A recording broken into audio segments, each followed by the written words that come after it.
Yeah, I forgot to get mine.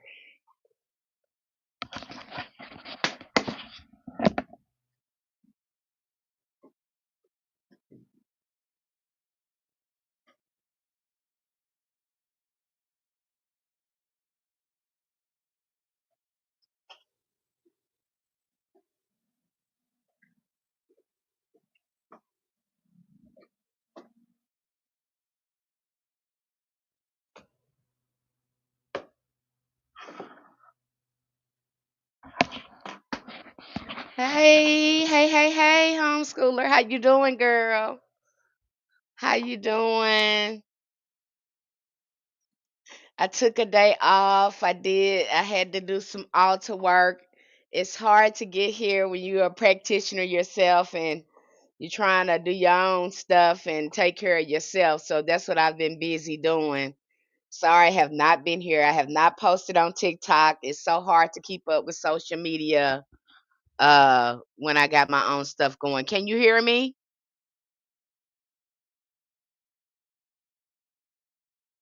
Can you hear me?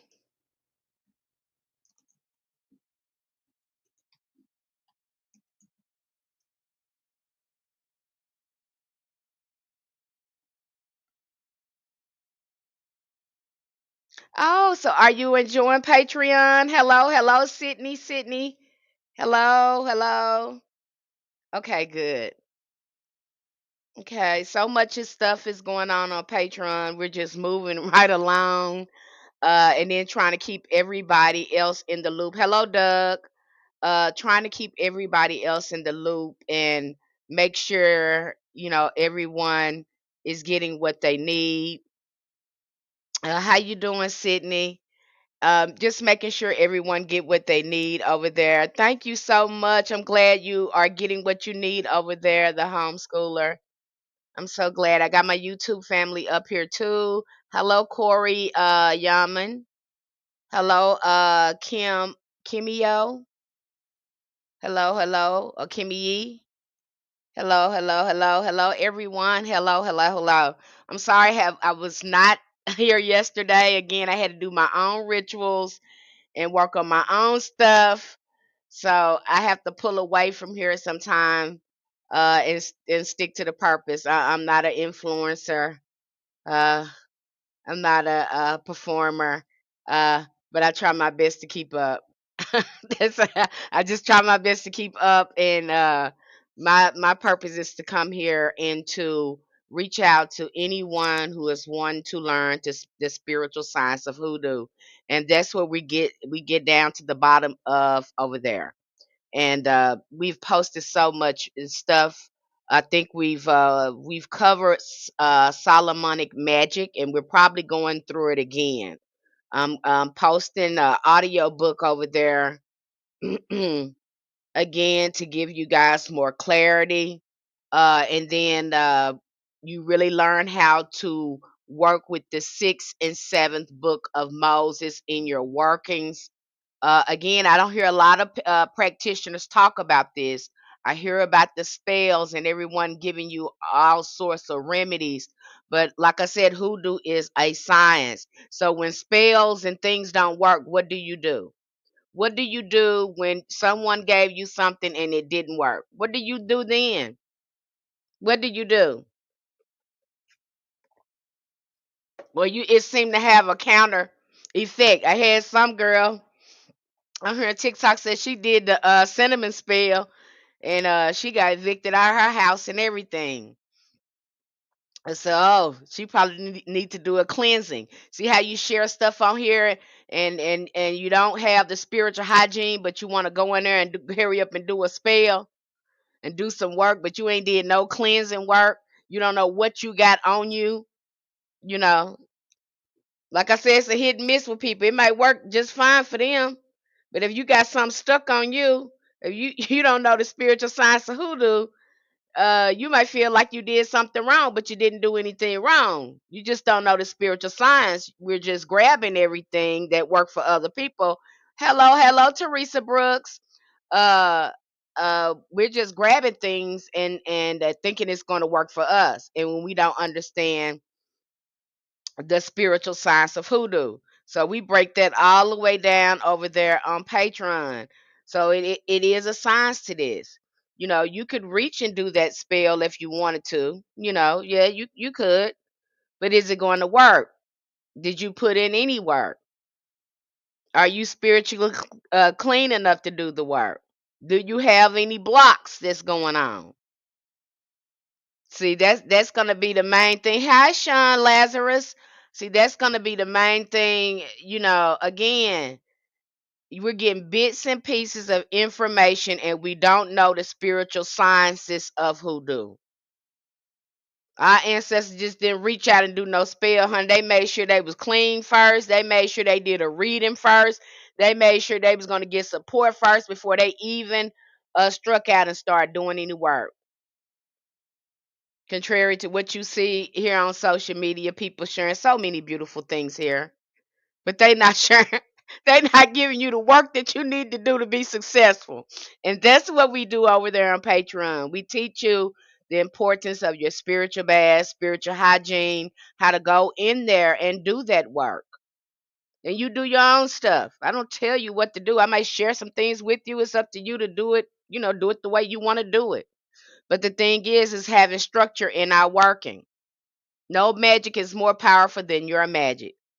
Do what you know to do, not what somebody else does. So that's important too. We teach that, I emphasize that, and we're going to be meeting. Yes, we're going to be meeting. We have another meeting. I think an official meeting with the ritual and the conjure tier is going to be tomorrow. I think Sunday. It's going to be Sunday. I'm kind of ahead of you guys. I'm 12 day, so it's Saturday here already. We just hit Saturday here. You guys are probably still on your Friday, but I'm starting on my Saturday right now. Hello, Intune. Hey, Sugar Mom. Hello, Nicole. And Sydney Thompson. Cindy Thompson's been here for a minute. Thank you so much for attending the live stream.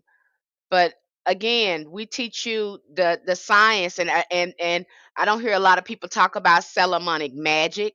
I don't hear anyone talk about the contributions of and Moses and Solomonic magic in hoodoo, and it's surrounded in that. A lot of the work that our ancestors did, again, because it's a mixture, you guys. It has Jewish folk magic, mysticism in it. Okay, so it has especially when it comes to uh, understanding the Bible, the esoteric and occult meaning of the Bible. Uh, we have to look at the Solomonic magic, which is a system. Solomonic magic is a system, and it's an easy system that you can apply to your work and to amplify it, so you don't be shooting in the dark. And if you're not doing divination before you're doing the reading, you're just going in there blind because you don't even know if that's what you need to do. You probably just need to be cleansed. You probably just need to remove some blocks. Again, it's not a one size fit all. I know these people telling you this. You going out here, you getting this stuff, and I want it to work for you. I want it to work for you. I really, really do. I really, really do. Or you in this group already, and the only thing you're getting is a whole bunch of spells, a whole bunch of psalms. But those psalms fall in line with the 6 and 7 books of Moses. Okay? When you start looking at those psalms, and you get over there and you see what's in the psalms, because like I said, there's extra meanings, extra layers, and esoteric occult meaning into the psalms. And when you go over there and you look at the 6 or 7 books of Moses, you'll know how to apply that. Okay, you'll know what rituals you need to do to amplify your workings. Okay, we teach all it, we give you all the tools over there, and you're not going to be confused. You're going to know where you at all times. Okay, you're not going to be lost, because the basic of this, before we even get started, and I'm gonna beat that in your head. Probably when you get over there, you're gonna be so tired of me saying that, but it's not said enough. Is to go ahead and do your ancestral healing work that's going to level you up. That is the most potent offering that you can give to your ancestor, is start doing the shadow work. Okay, we want to get in alignment with our work. We want to remove all those blocks first. Ancestors work, shadow work, they've called it different names now. They've been calling it different kind of names.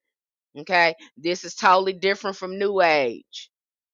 This is totally different new age. So if you think you gonna come over here and you're gonna see some new age stuff, no, hoodoo is all, it stands all on its own. We don't need anything new age over here. It is enough. 67 books of Moses is very powerful. Sure is, Sean Lazarus, especially when you know how to use them and when you know how to apply them in your workings. Those books are very powerful. Okay, when you read them, and over there I've put them in so many forms. You get the book and you get the audio book, and it's good for you to keep listening to it again, because we're programming our mind with the right knowledge. We're programming our subconscious with this magic, because you can work magic, baby. You got it in, your ancestors gave it to you. But again, getting your mind ready, getting in alignment with it. Okay, so doing the shadow work is going to be imperative. Uh, doing those blockbusters, doing those road openers, whatever road kind of a road opener you need to do. So we've already talked about. There's 4 types of road openers. I know you think there's one. I think there's 3 or 4 types of road openers uh, that can help you, and you need to find out, which road opener you need to do. Again, don't do anything without a reading. I know what you seen up here. I know all that stuff looks so fancy, it looks so pretty. Yes, it does, and you can do it too. If you're in alignment. And again, it's not a one size fit all. Workings that work for you may not work with somebody else. You might be good with jars. You might be good with paper. You might be good with herbs. You might be good with stones. You don't know until you tap into your own magic. And that's what we do. We give you room enough to do that over there. It's a hall. If it was a such thing, if I had a physical establishment, it would probably be like a Hogwarts. Everybody taps into their own little magic. You find your own little magic. You don't have to copy anything from anybody else. It's not wrong just because it looks different. Okay? Because you'll see hoodoo look different in different places. It doesn't mean it's not hoodoo because it don't look like the hoodoo you seen. It's still hoodoo. Okay, and once you understand all the components and the options you got in working your magic, you can take off from there. Again, but we want to get you familiar with your ancestors. We want to get you to doing your healing work, get you to doing your rituals, strengthening your aura, strengthening your subconscious, activating your magic mind. That's what we do over there. Because if you're consistent over there, this is a science. You're going to see results. I promise you, you're going to see results. But you put in there whatever you're putting in there in your magic, that's what you get out. Okay? You can't be a quitter. Hoodoo wouldn't have been what it is today if our ancestors were quitters and didn't have faith in their work. They had faith in the work. Okay? So you are capable of doing this magic. We talk about. I think a lot of people miss this. They want to get in the spells, but some of your work might require you to fast. You might have to turn down a plate or two. You might have to skip lunch. You might have to skip breakfast.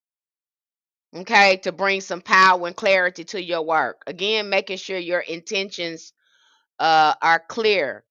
And I think one of the most things I think I express over there, if your mind, because we're dealing with consciousness here, and if your mind is not clear and you're still carrying a lot of trauma, a lot of emotional immaturity, uh, and again, this stuff is going to show up as negative thinking. I just got to listen to a lecture, I think yesterday on this, but again, that negative thinking, those negative thoughts, those negative voices, we have to change these tapes in our mind in order to start tapping into our power. So doing the shadow work helps shift that and help you bring in positivity. What do the baths do? The baths put you in energetic alignment while you're doing the shadow work. It all works together, beloved. It's a science. Okay, so if you got your shadow work crunk up, what kind of baths are you doing to rid? What kind of ritual baths are you doing to rid yourself of that energy? What kind of work are you doing with your ancestors? Because that's the basis of all of this. Okay, making sure you do that, getting in alignment, because we want to be able to go in there and do our magic rightfully so. Right, we've did all the heavy lifting, we've moved out all that heaviness, and now we can stand in our divinity and work our magic with our ancestors. Okay, so we really I really focus on that. All right. Even if you were to come tell me, Miss Penny, I want to do such and such. Well, tell me what you're gonna do. What book have you read? What information? Because we have lots and lots of information over there. Which information are you gonna use to do the book, beloved? What day are you gonna do it on? I'm just gonna make sure that you have thought about it and you have put some thought into your work before you do it, because there's a time for everything. There's a time for everything. What day you gonna do this work? What hour you gonna do the work with? You gonna call on your ancestors? Who else you gonna call on? Okay? Cause see, once you read the 6 and 7 books of Moses and you understand Solomonic magic, then you know how much power and assistance that you have, how many allies you do have, the tools that you do have to do the work. Okay? So you know, I know this is probably new to you because you have not heard anyone say this, but this is real hoodoo, okay? These are the scientific components to hoodoo. It is more than just superstitious and lighting this candle and putting it in this jar and putting it in a graveyard. No, those are just small things. And again, if somebody is showing you that, they're not showing you the context because they had to do some work to do that. They had to get permission to do that. They had to talk to that. I mean, I would think they would be getting permission to do these things. Because I'm gonna tell you, you don't do nothing without your ancestors. You asked me, did you ask your ancestors? Okay, so what you gonna do? What did your ancestors tell you to do? Okay, and with what time you gonna do it? Who gonna help you? What you gonna use? You know, and I'm just gonna listen. If I can give you any insight, then I'll fire off and give you some insight, and you just take it from there. But again, this is about doing the work. This is not about anyone doing it for you. It's about you getting in there, doing the work, because it's your magic. Okay, it's your magic, and it's gonna work if you work it. I know a lot of people they shun away from altars in hoodoo. But from my perspective, I'm just telling you from my perspective, I just don't see how can you get a lot of work done without one. That's just my perspective. At some point you're gonna have to erect the altar, even if it's just the ancestor altar. You're gonna have to, especially if you want consistent money. If you want to work on love and relationships, if you're a person that love dealing with legal matters during court cases, you're gonna have to have you a altar put up, and you might have to work with some saints. Hello, nice Yansa fault, Miss Penny. I have a schedule a reading with you, Miss Penny. I have to schedule a reading with you. Please advise. Let me give you my email address. Oh Lord, I'm messing up stuff. I'm gonna give you my email address, and then I'll send you out an invoice. You just send me your email me, and then I'll send you out an invoice. Okay, beloved, and then we'll just go from there. I just put in my email in the chat. So again, lovely things that they're sharing here. But again, it's good for you to be aware, and it's easy. It is not hard at all. Only thing it's gonna take is your time. And it look to me, especially the way our ancestors look at it. I'm look at it from their perspective. We got more time than money, and our mind is real sharp, and our tongue is a powerhouse. So we know how to work that. We don't know how to do anything else. We know how to pray. Okay, we know how to move some power with our energy. You're welcome, beloved.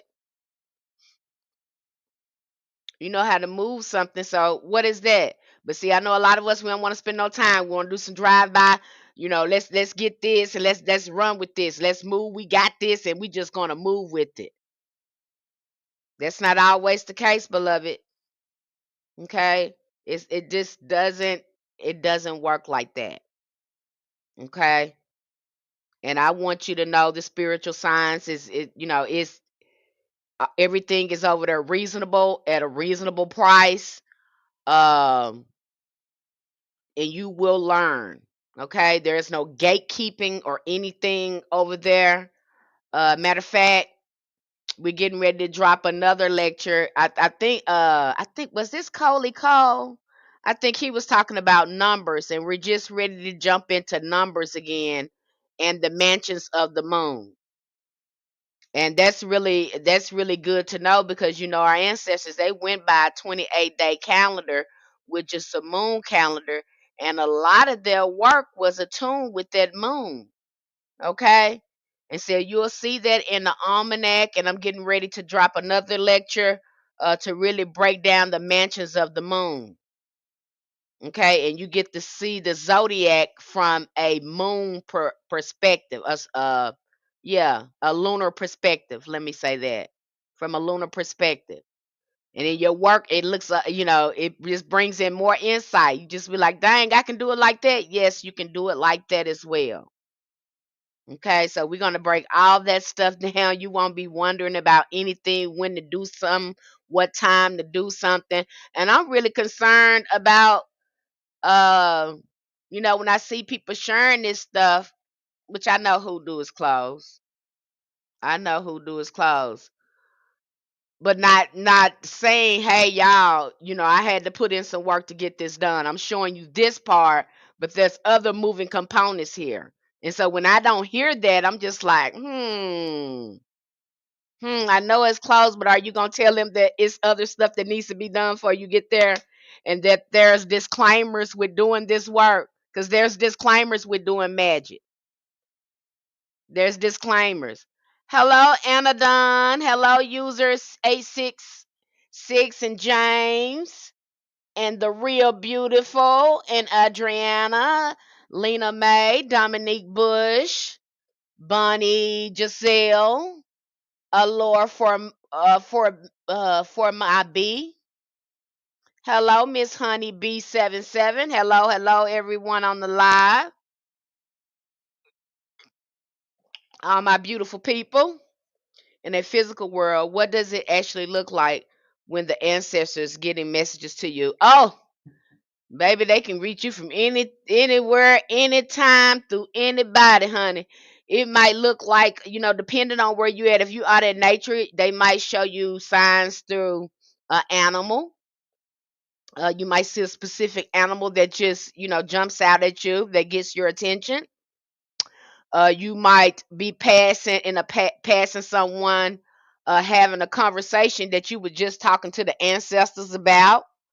You might have a family member, that bring up something. It depends on what specific ancestors you're trying to reach. They might start talking about that specific ancestor. Okay, so they can reach you so many ways.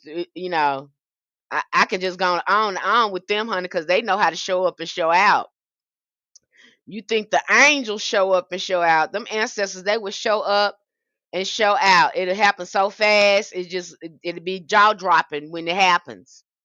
So, do you believe that manifestation is something completely separate, or do you think all things are coincide? I believe in synchronicities. The more, I mean, that's just how spirit works. You'll start to see synchronicities. I think there's a connection in some things.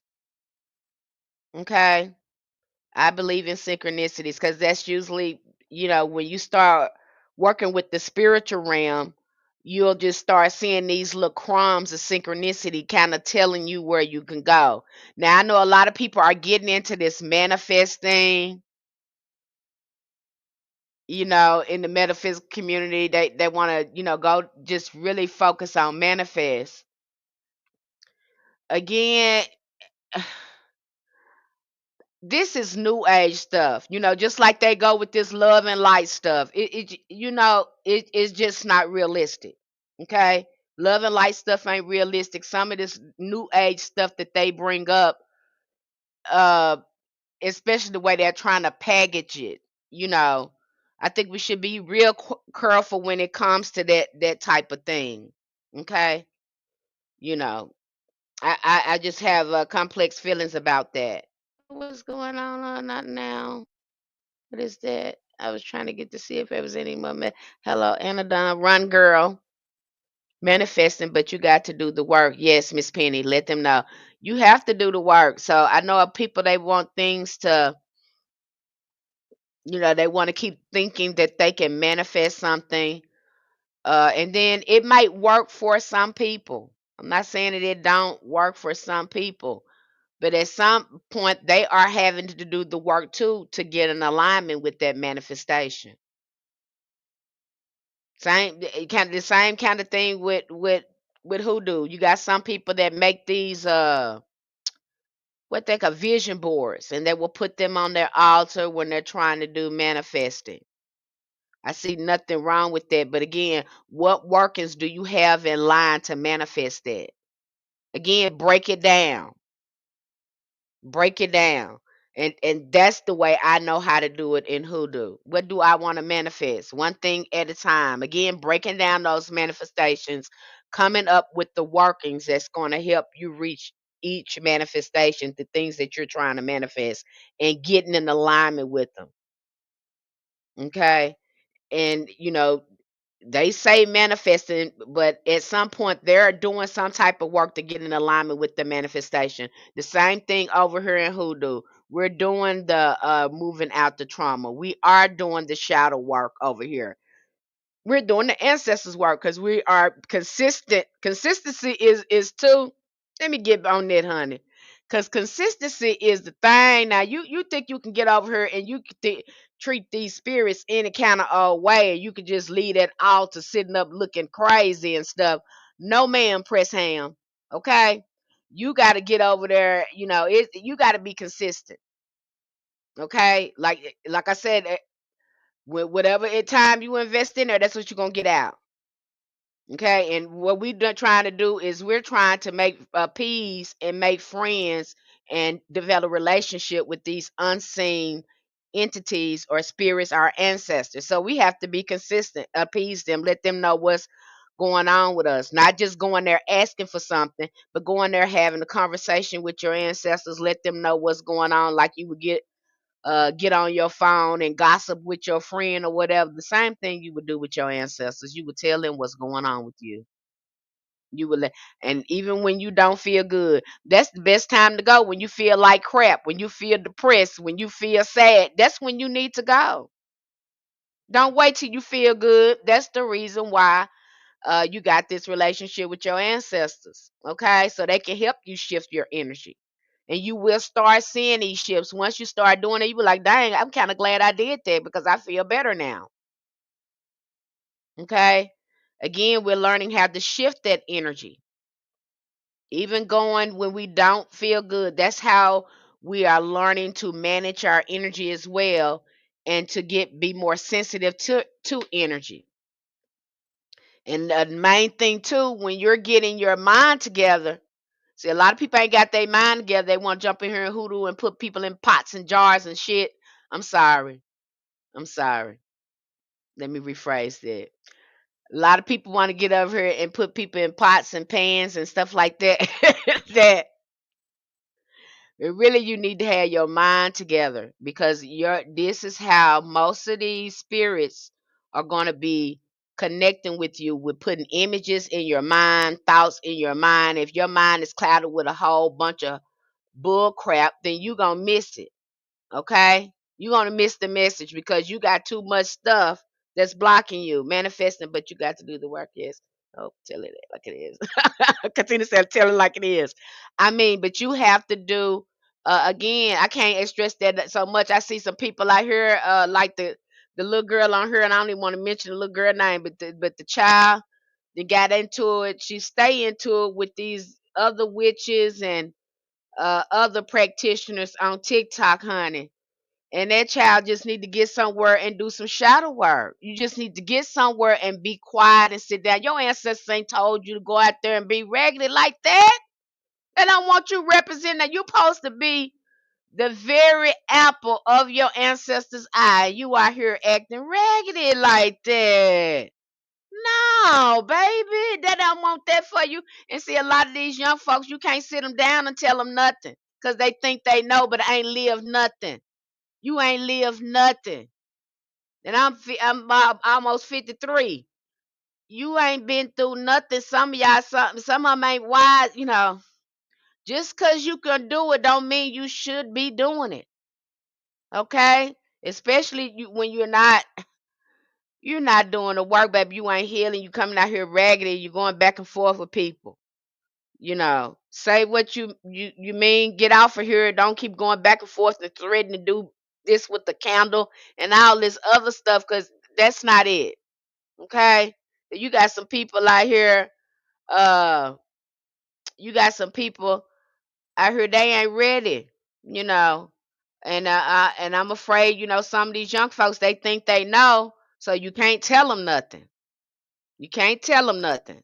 Some of these young, I'm not saying all of them like that, but you can't tell them nothing. They didn't put the cart before the horse. And, like I said, after that COVID happened, I've been doing this for years. And after COVID happened, I've never seen this many people. Like, it's like overnight they became that. And I can't tell if they're influencers, if they modeling, if they selling other people's stuff. Is I don't know what's happening here with some of these people. Okay, I don't know what's happening. Again, don't get lost. If the purpose is for you to do that, stick to the purpose. Don't let nobody knock you off your purpose. Okay, I have to do that with TikTok sometimes because TikTok wants you to come here and make 100 million videos. I'm not an entertainer. I'm not an influencer that try to don't transform me into something I'm not trying to be. Okay? I'm here to reach my people who want to learn, who truly want to learn. I'm not here to entertain. I have a purpose here. Don't transform me. Don't transform me. The TikTok, these social media play, they'll get you into performing. And work before you know it, it ain't fun no more because you feel like you working, honey. Cause you gotta do all this to keep to keep up with everything. They just want to make a quick buck. Yep. From Neville Goddard perspective, no one but you is God. So when manifesting, you don't need any help or permission, but just to assume that you already are who you want to be. Exactly. Okay. How do you control which ancestors can tap in, especially since some can be as problematic as relatives? Okay, that's a very good question, Nasanas, because I have some people, they are very afraid and I understand because we got some family members that they're wounded. They're carrying around their trauma and they're passing it on in the family. And they are very problematic. Some of them could have been addicts, alcoholics, abusers. I get that. So we break that down when we go into ancestral medicine and how to teach you to work with good ancestors. Now I know when I started on my journey, the ancestors started leading me. That was the scariest thing to me because they was telling me to do something. I'm like, I've never heard this before, and they were getting me right. They was like, we don't give a care about what you done heard. This is what you gonna do. And I did it, and then later, that's just how my ancestors work with me, because I literally have to walk in spirit and can't see anything, and sometimes I can't get confirmation until later. But they had me working with the land, the ancestors on the land. Most of them were shamans, midwives, um they were midwives, root workers, conjurers. You want to work with the most healthiest ancestors. So again, connecting with the land, going out there, doing your rituals out there, connecting with those land ancestors, the unknown ancestors, going back 2,000, 3,000 years. Okay. Hello, Anglius Carter. So going out at least 2,000, 3,000 years. Working with the older ancestors, you'll hear a lot of practitioners say, hey, I'd rather work with my unknown ancestors because them known ancestors just don't be hidden right. I don't think they like me too much. Okay. The unknown ancestors, those beloved elevated ancestors, they want the best for you. They're not trying to get anything out of you. They want you to elevate the bloodline. Okay. And that might piss a lot of family members out, especially when you start doing shadow work because you start healing. Your mouth ain't no more closed. You're not being passive. You're setting boundaries. So that is going to open some wounds or aggravate some wounds in the family who don't want to see how they look. Again, you're just holding up the mirror and putting up a boundary. Okay. Again, we sometimes the medicine hurt. Sometimes we become the medicine in our family, and that hurts them. And they want to still, they still want to interact with us out of those wounds, especially when we're healing ourselves. We're doing the inner child work. We're doing the shadow work. We're honoring our elevated ancestors. We're practicing self love, and so that family may not look the same to you anymore. Okay. I had to tell my ancestors. I said, "Look like I get along with people that ain't living. Better not get along. I get along with people that's not living. Better than I get along with people that's living. I don't get how to get along with the living family members, but those that's been gone, I get along good with y'all. It's crazy, but that's how it be. Ancestors, our cousins, relatives that felt some way about you in the walking life. That's right, Anglo Carter. That's right."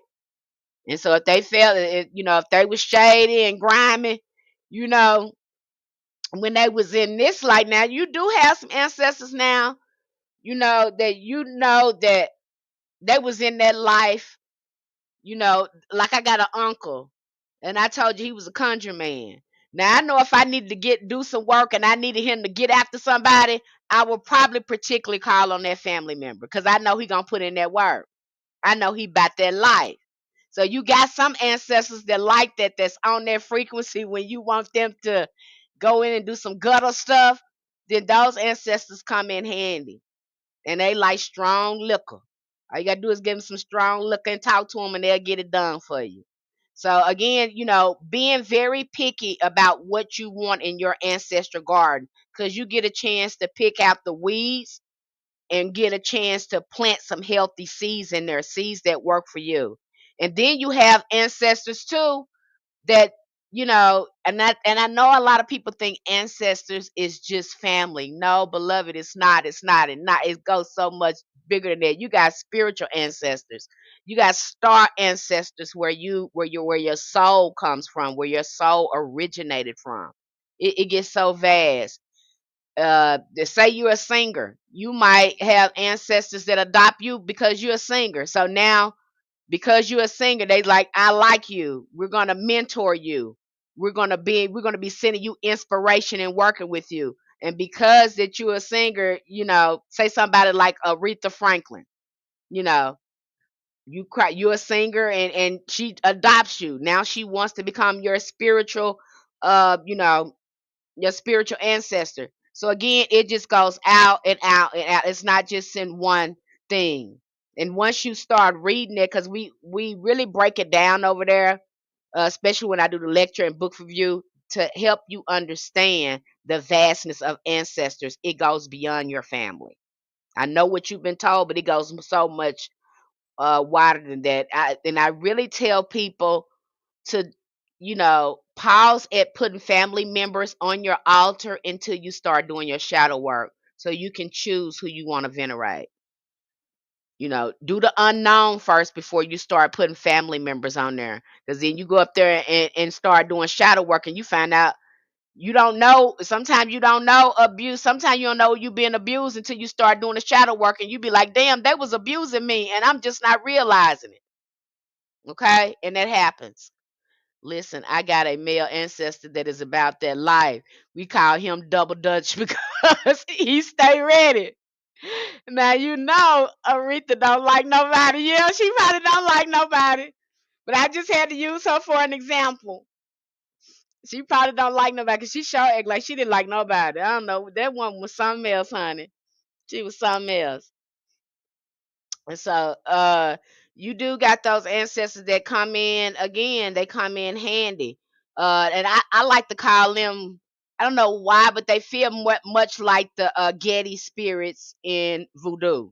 You know how the Getty spirits come for them ancestors, they be cussing and smoking cigarettes and they love to drink and they tell all these vulgar jokes. Those ancestors right there, you know, they had that kind of that life, you know what I'm saying?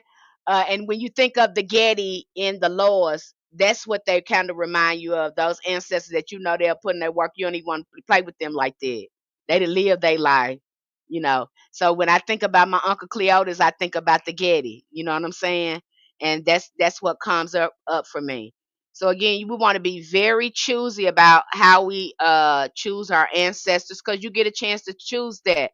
Another good book to get you familiar with that is the Soul Path to the Orisha. I forget her name is Toby something, but it's an old book and it's a very short book. But she drops a lot of gems in that book to help you understand how venerating ancestors is. It's just like picking a garden. Hello, hi, Kay Ashay Bay. I asked because I'm in the cutting off phase with some living relatives, and I wonder how they saw conflict within the bloodline. Glad I found your live confirming information. Thank you. You're welcome, the son of all.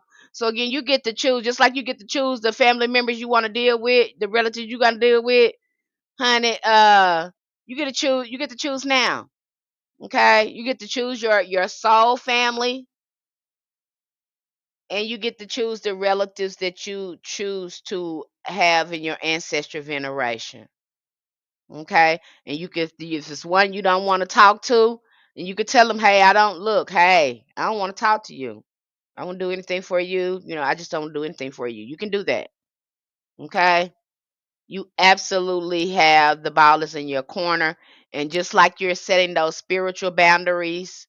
Again, you're going to have to set those physical boundaries as well because all of them are energetic boundaries and they go hand in hand. Okay, they go hand in hand. So again, doing your work. How I feel about hoodoo voodoo books. I have some books related to hoodoo, but I'm picky about the books for obvious reasons. And I know that's one reason why I go through the books over there. I go through the books over there and tell you, give you my perspective of the hoodoo in it. And again, I post books over there, but they're more for to give you structure on doing your own work. Okay, I'm not, and I'm gonna tell you, don't do everything verbatim from this book. Put your own spin on it. Make it yours. Okay, and that's the most important thing about magic. Make it yours. Once you start seeing how the herbs work, how stones work, you know, and the components of hoodoo, then you get a chance to put your own spin on it. Okay, and especially the historical books over there, I encourage you to read like what is that other book, Hoodoo Conjure Root Work and Witchcraft, written by Henry Hyatt. There are so many gems in that book. It's three, I think it's 3 or 4 volumes to it. But you can see so much of the authentic work that the ancestors was doing in that book that the author missed. But if we were to go through and read it, we know exactly what they were doing in it. Okay. I heard of hoodoo. Yeah, definitely put your spin on it. The work for me is enforcing the boundaries and activating the power, protecting myself. Yes. So again, you know,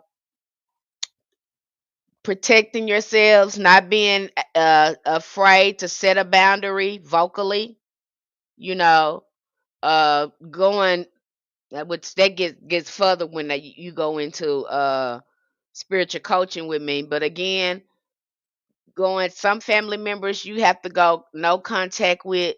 Some family members you have to go low contact with. You can only text them, or you can only talk to them on the phone, or you can only write emails to them. You'll have that with some family members, and again, that is to stop them from energetically feeding off you. If you know they can't resist that, then you probably want to think about the contact you have with them. I'm feeling how you encourage people to put their own spin on your working and the spiritual discipline, not just doing anything. That is correct, because we got people out here now spiritual. I don't know what these people are doing, honey, because I know one thing about it. If you ain't got yourself right, it's certain spirits that's not going to work with you, period. Period. Especially doing hoodoo, because you're going to have to, our ancestors work with angels and they work with saints. And you're going to find yourself on the other side. If you ain't, you don't want to do the work, you're going to be doing some conjuring and you ain't going to like where it land you. Okay, you're gonna like what it land you, because it's gonna keep it. That's real witchcraft when you gotta keep on hexing, putting stuff on people. You always mad. You letting them spirits take control of you. You're letting those lower vibrational frequencies take control of you. It's okay if your feelings hurt. Go to your altar and cry. I've had to do that sometimes. It's a lot of us practitioners. We want to say something so bad. The ancestor said, if you say something, you better not say a thing. You better not release none of your power. You see, you really start learning how to you get out of your ego and start reserving your power, because you release a lot of your power because you be in your damn ego. I'm just gonna tell it like it is. Okay? And you coming out here doing that like that, you ain't got no power because you still acting out your ego. I heard it's better to do justice rituals than to do any hex. That's right. Now, if it's justified, somebody did something to you, we just went over that, Delisha. So did we just went? Or we should be. It should be dropping here soon. But we just went over justice work and court cases, and just dropped another lecture on that. But honey, yes, baby, you'll find yourself looking ugly, looking drained.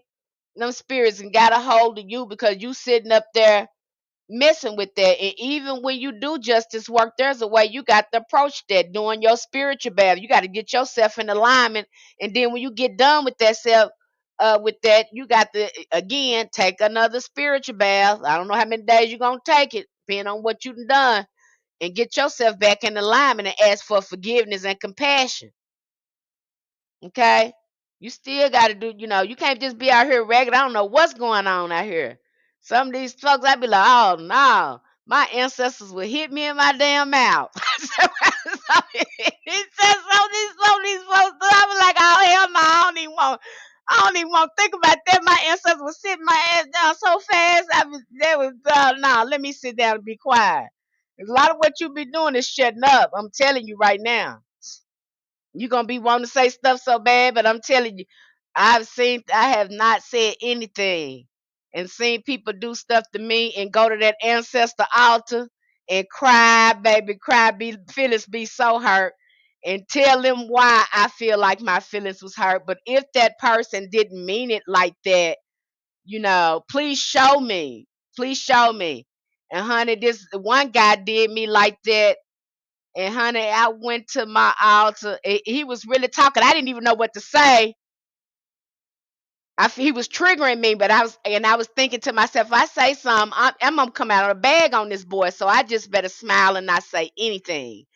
And so, as soon as I had that thought, my coworker got in on him and said, "You need to stay out of her damn business. You need to leave her alone." And I was like, "Oh my gosh, uh, when the ancestors know what they doing. You understand me?" And so I didn't say anything, but I went home that night when I got off work, and I said, "Ancestors, I didn't like the way that boy is. That boy, he didn't look like me either. You understand me? He didn't look like me either. And I was trying to keep my composure. But honey, I went to the altar, I cried, and do you know, it wasn't 2 weeks later and that boy got fired. And guess who they sent out to give him his stuff? I felt so bad. I said, "Oh my gosh!" And said, "And you better not say nothing. We planned it like that. Now you go out there and you take that to him, cause you gonna be the last face he see, since he was trying to sabotage you." Yes, and I didn't do a thing. I just talked to the ancestors, cause I said if he meant that in a bad way, ancestors, show me that that I'm not overthinking this. They got rid of that boy. So sometimes you don't have to do any work. You don't have to do any work at all. You got to do is go to the altar. If you consistent at the altar, honey, and me, I go to that altar and I cry about everything. You hear me? I cry because I don't have a lot of people friends. I have living people friends, so I'm constantly in contact uh, with my spirit, my spiritual cord. We're constantly having conversations. And that boy, he got up out of there. That boy he got fired and it just tripped me out. I knew it wasn't nothing but the ancestors.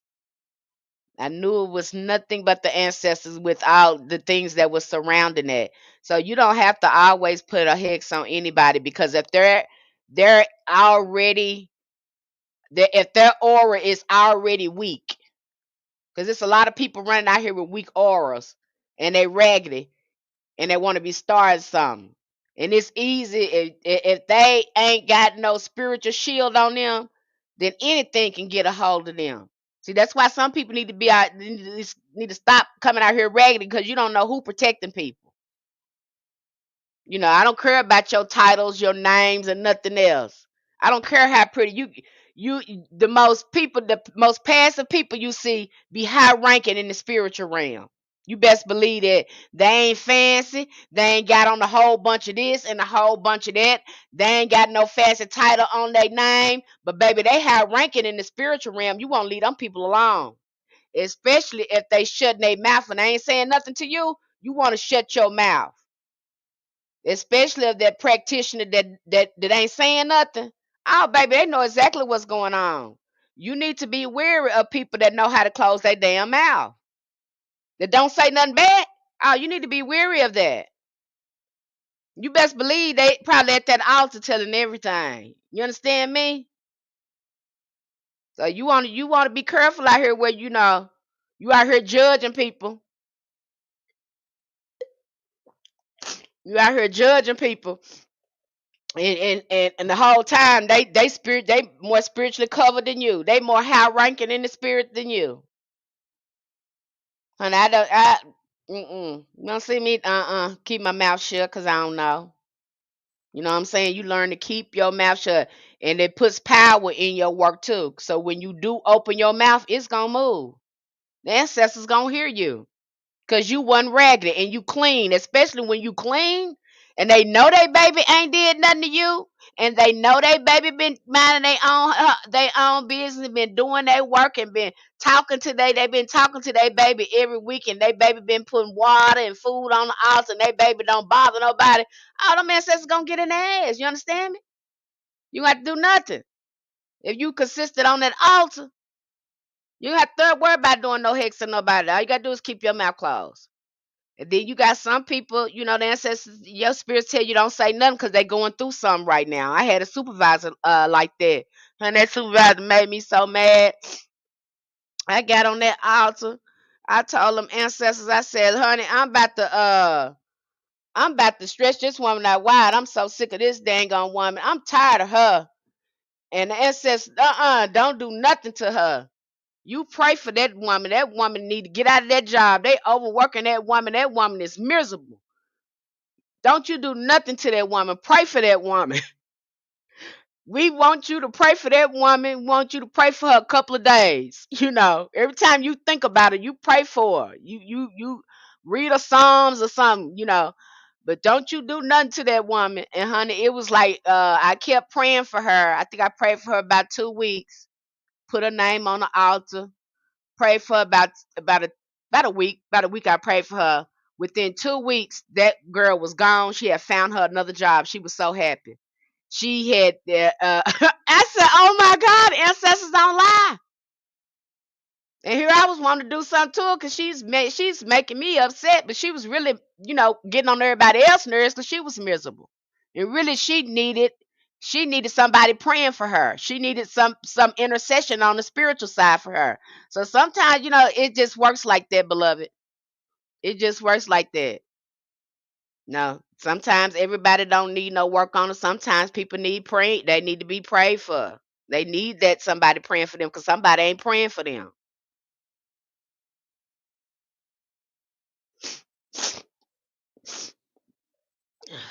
You say, I'm learning. I talk to my ancestors, but I know they be laughing at me because I'm real quiet. But people will sometimes mess with me. So I got to cuss 'em a few times, right? I can't hex nobody. I done been already cussed 10 out 10 times. Again, you want to be, and it comes in. I'm not saying that justice work don't come in handy. Sometimes some people need it. I'm not gonna say some people don't need it. That some people need it. You understand me? Is there justice work there for a reason? Got some of these men that's crazy. I seen a young lady up here. I felt so sorry for this woman, but I said she just keep on going, going back to the man. I forgot his little girl here on TikTok. Pretty little girl, light skin. Forgot the girl name. Anyway, honey, the husband didn't had an affair on her and everything, honey. Now she really need to do something to him. Now she need to go somewhere and do something with him, because he gonna keep doing it. And you get somebody like that, yeah, he gonna keep doing it. So you need to go ahead and work him out, honey. You need to do something with him. Shut him on down, cause he gonna keep doing it, cause he don't believe fat meat is greasy. She might need to, shut him on down. She probably need to get a worker. You shut him on down because he think he beyond anything. He think he keep hurting this woman like this. Now I believe, justice it come in handy when you dealing with somebody like that, and that's how our ancestors used it. Okay, that's how they use it. Again. You have to be right. Again, stand in line because you don't want no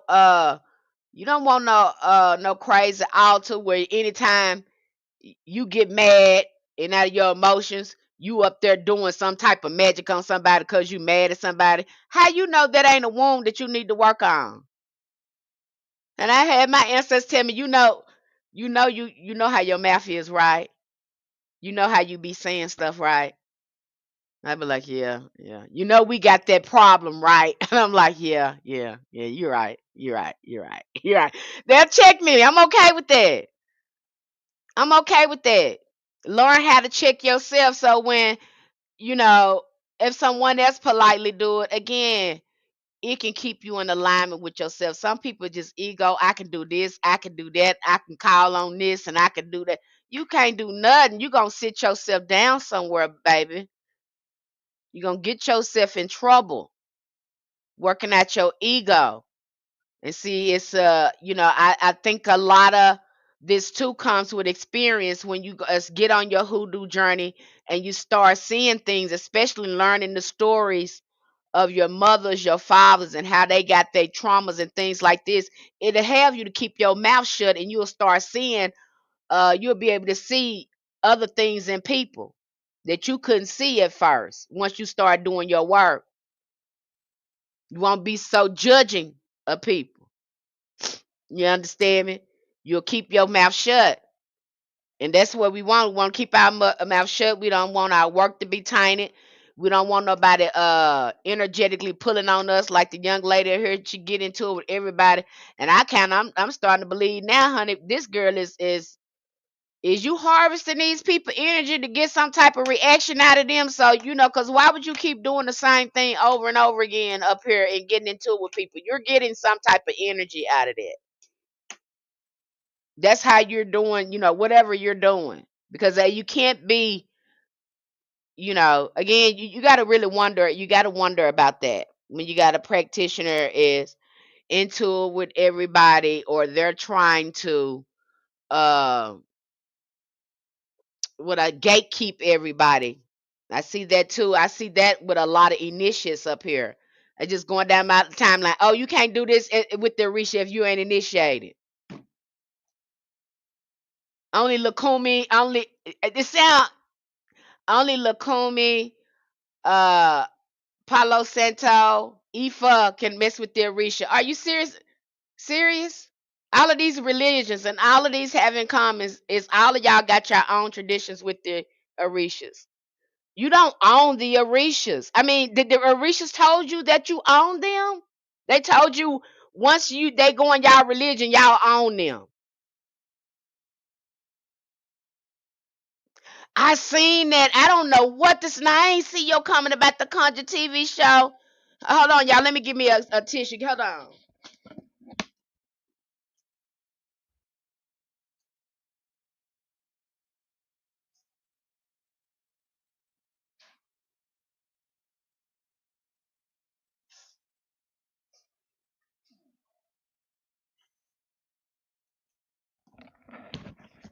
Okay, I'm back.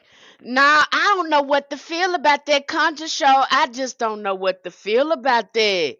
Delisha, I don't know what to feel. I seen that comment out, and I just don't know what Again, I have complex feelings about that. That's interesting to think about. If you're always arguing with people, you could be harvesting energy. I'm telling you now, cause see, that's how them narcissists do. They harness your energy like that too. Them Jezebel spirits in the narcissists like that. And see, we break that down too. In that just is that in the justice book? No, and I think that's in that cleansing book. We teach you about go through a lecture where we teach you about spiritual hygiene, and we go into these different personalities that these people got, because these are spirits. I'm telling you. These things are spirit. Once you start doing your shadow work and you start getting your mind right and you start dispelling them oppressive spirits that was passed down to you through trauma, and you get them things up off you, honey, you realize them things is in people. Now they calling it these personality defects or whatever, but these are spirits. This is how these spirits manifest in people. And if you don't understand psychology, this is all consciousness. Your magic is in the mind first. Okay? And we got to get these magical voices going in your mind. Okay? And so you dispel all that negativity. You start seeing what be ruling these people. And you be more hell, you be happy to be by your damn self. I'm telling you, cause you don't want to risk it. That is interesting. You know I'm gonna do. Hey Pam, Queen Me, Nordia, Maggie. What is the name of the show? I've seen Wicked City. I think this is it's a new Conjure reality TV show. I forgot the name of it. Anybody know the name of that new Conjure reality show? I seen a preview of it. Was it on TikTok? I done forgot where I seen the preview of it, but I see the preview of it on one of them things. I don't know if it was on social media. Hey, the truth teller. We friends, baby. I don't know the name of that. I don't know the name of that show. Well, honey, I got no, I don't know if that's the name of the show. But these they look pretty young. They pretty though, some pretty little young ladies. They got this conjure show, and they say they've been doing it for a long time. I just got iffy feelings about that. They get putting cameras on our magic and stuff like that. I don't like that. I don't like none of that. And then I don't like it either. It kind of it rubs me the right way when people try to make hoodoo seem Christian. When they just be you're in the Psalms and you're into this. Wait a minute, it's got indigenous knowledge in it. It's got Native American ancestors in it. It's got African ancestors in it. It's ancestral. It is not Christian. And so where I see a lot of people, they stand in those psalms and things like that and make it seem like it's Christian. It is not Christian. Okay, it is this is the Bible is a conjure book. That's what we look at it like, and to look at it from a conjure perspective. What's a red flag, Sydney? What's a red flag for you? Sydney says red flag. Yeah, I was thinking of buying some things from them, but I don't know. On YouTube, it's called the Conjure Family. Okay, that's the name of it. I know she has a daughter named Tina. I don't know about them. That just don't rub me the right way. Yeah, the TV show. I don't know about that. You see, what I'm finding these people getting in here, the people getting in here and they trying to get in here, they think uh conjures about money and all that. But it really is again, it's about healing your life. And so I got mixed feelings about you trying to commercialize it, put it on TV. Uh I have mixed feelings about that. I don't know. I just don't know. I don't like when they try to commercialize that, because you see that go on when they learned about our spiritual practices. You had everybody trying to sell conjure oil that didn't look like us. They was open up these catalogs and all this stuff trying to sell it, because when they found out our spiritual practices, honey, they start marketing these products to us because they knew, we were the consumers of them, you know. So again, and then I was going strolling down the TikTok the other day. This white lady said something about hoodoo. I said, now you ain't doing hoodoo, girl. Why is you doing that? Why is you doing that? Y'all got your own folk magic. Y'all got your own stuff. It's powerful.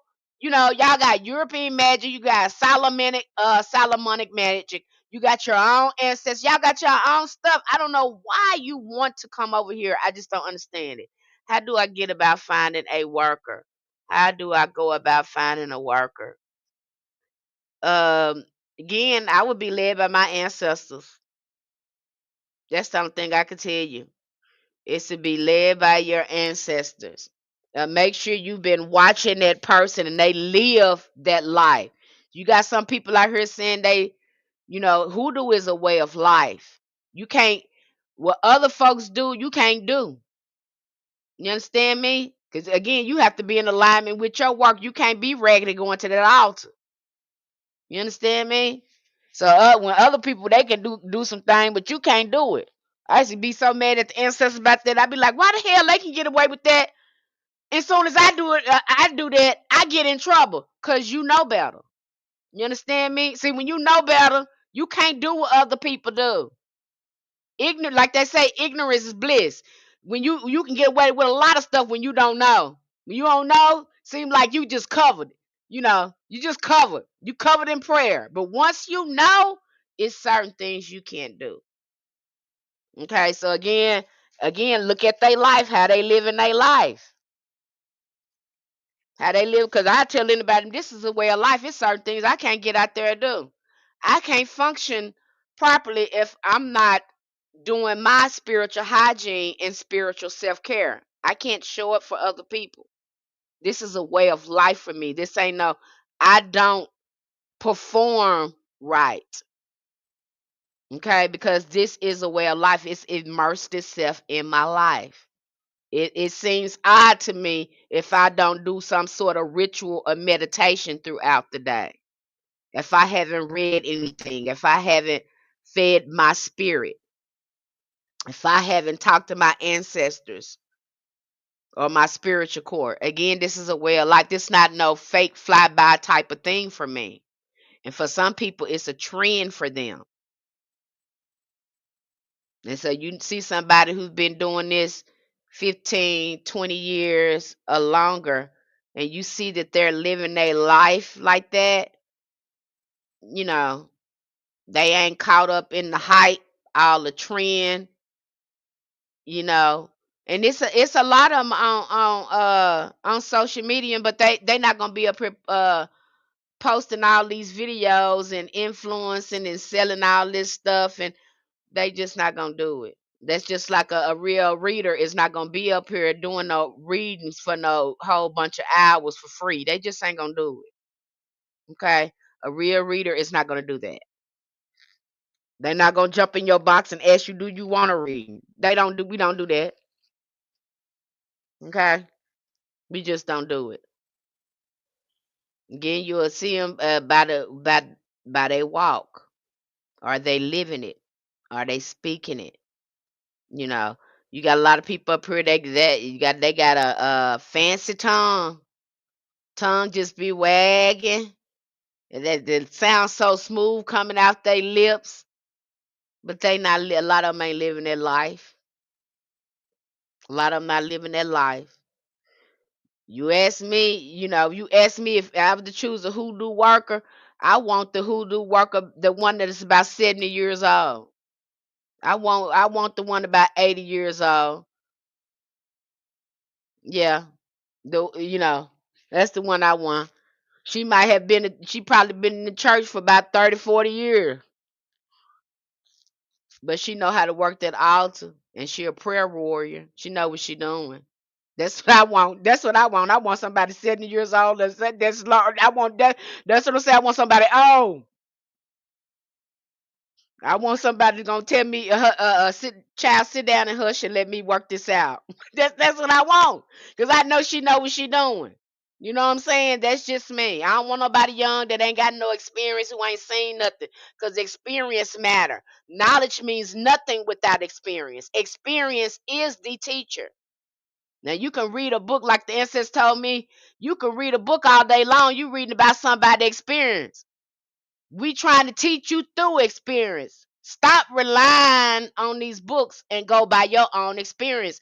Because see, that's what I'm gonna tell you over there. What did you experience with your ancestors? What your ancestors said you do? Write it down, document it.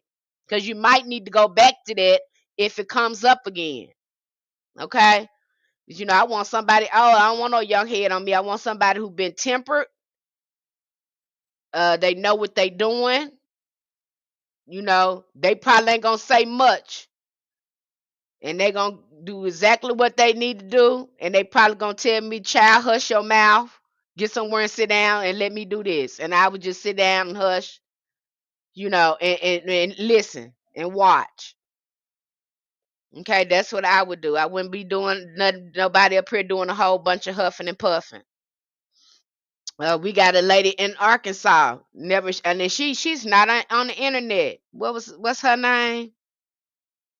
Miss Mindy. She's in Pine Bluff, Arkansas. Can't think of her name now. Now, if it's Miss Mindy, but honey, she have lines all the way out the door. She's been doing this for about 20, 30 years. Them people line up in Pine Bluff and come to her house. The line be all the way around the block. House be crowded. Okay, she's been doing this 20, 30 years. Never seen her on the internet, but everybody in Pine Bluff know her.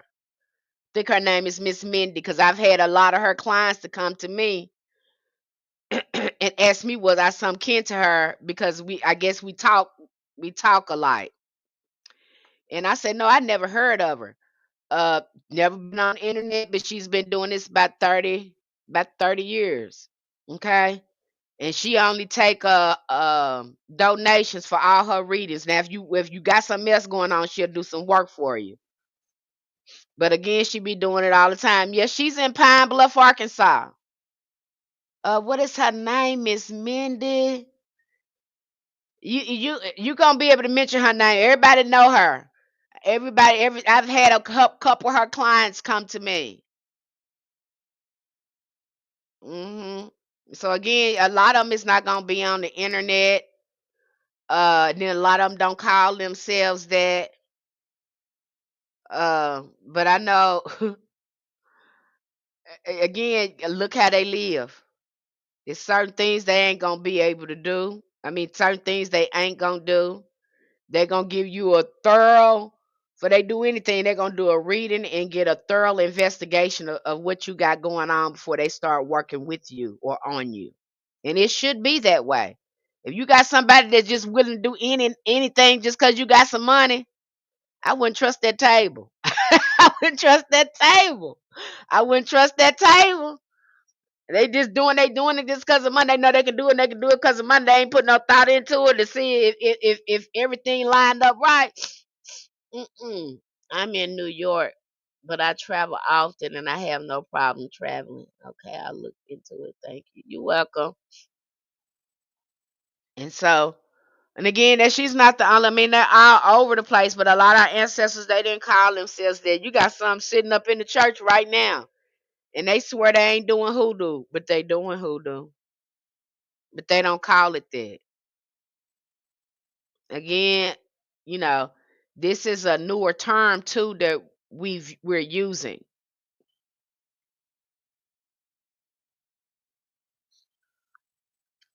uh, to find real roots. What does that mean? Nature Sim said to find real roots. I don't know what that means. Hey, can you do divination through the wind? You should be able. I mean, divination. You can do divination with practically anything if you in tune with it. So yeah, you could do divination with practically anything. That's if you in tune with it. And the more you do it, because we're getting ready to go in divination over there on that platform over there on Patreon. And that's one thing that is the most essential thing you can know when you get into hoodoo is divination, because you need to know whether or not you should do something instead of just doing it because you see somebody else doing it, because your ancestors may not even want you doing it. You probably don't even need to do that. You probably need to do something else. This is not a one size fit all type of thing. I want an elder I can meet with in person so bad. Like I said, again, a lot of them not calling themselves that. A lot of them didn't call themselves that, a lack of a better term. Uh, and then they think what they doing is Christian, but I look back and look at what my grandmother, some of the stuff my grandma was doing, and some of the things my mama was doing. And they got on to me when I started to go down this path. And I said, everything y'all been doing hoodoo. All y'all do hoodoo. That's what all y'all do. So I don't know why y'all want to judge me like that. That's to start pointing out some of the things they were doing. And some of them, came around. Some of them got into honoring the ancestors and start waking up out their slumber. Because I'm just like, you're not gonna put that on me. Stop calling me that. You do look here. I don't even see why you judge me, because you took me over to this root worker's house. Then you took me over to see a conjure woman. So how can you sit up and talk about me?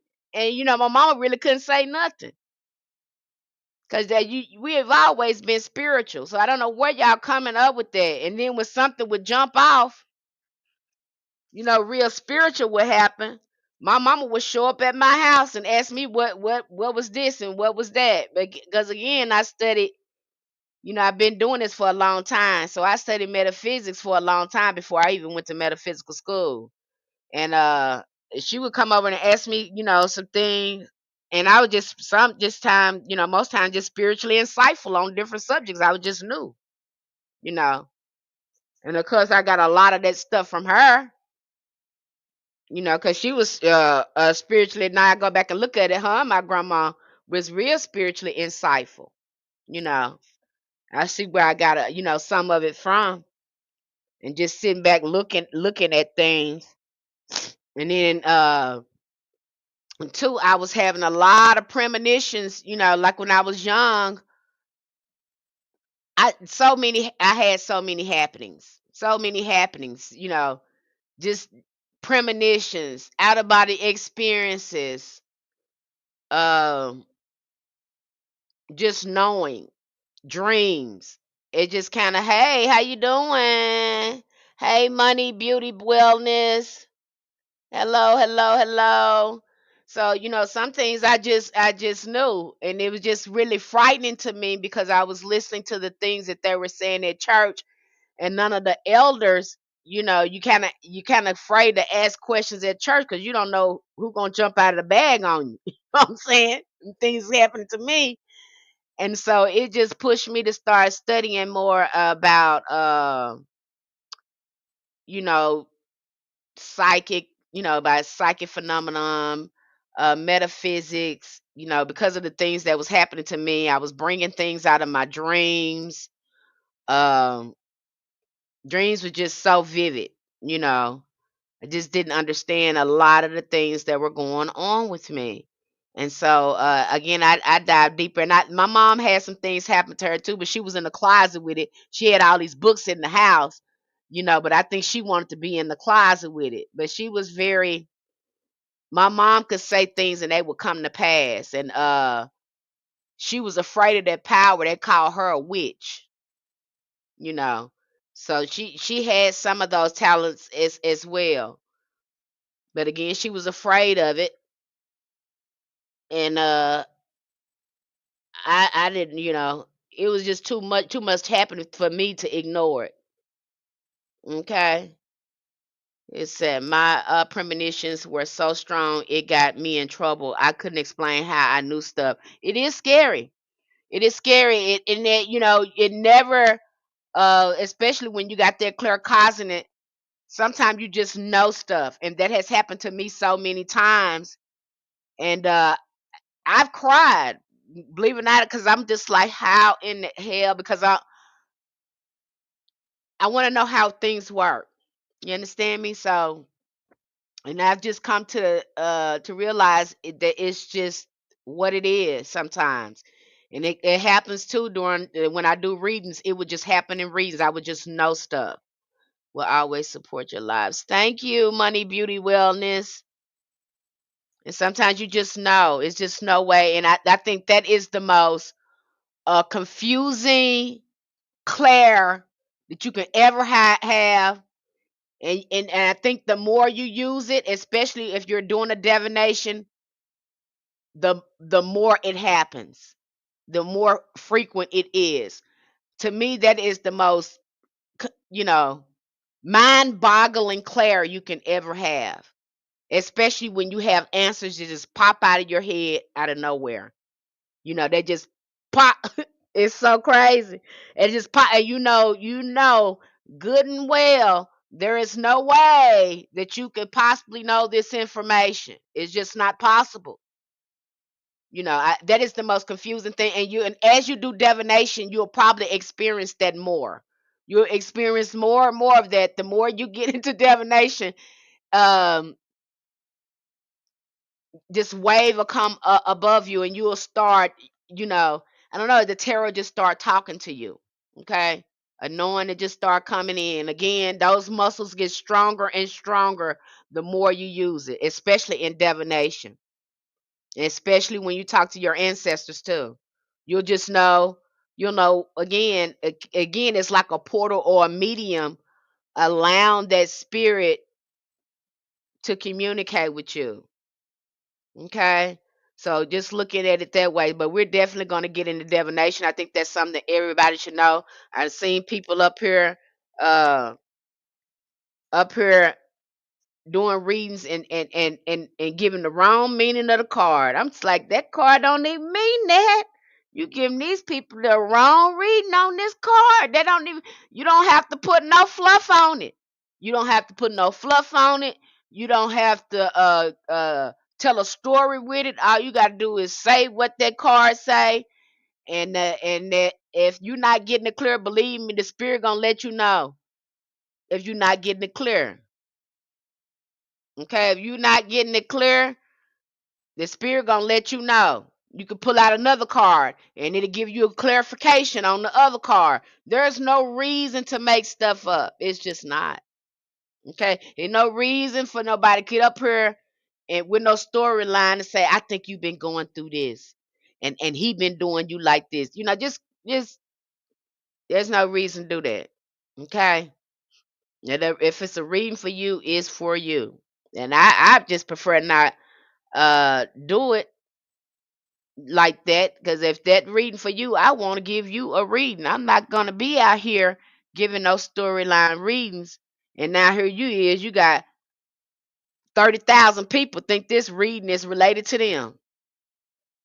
It's just like a horoscope. Like a horoscope, it gives you a general reading, right?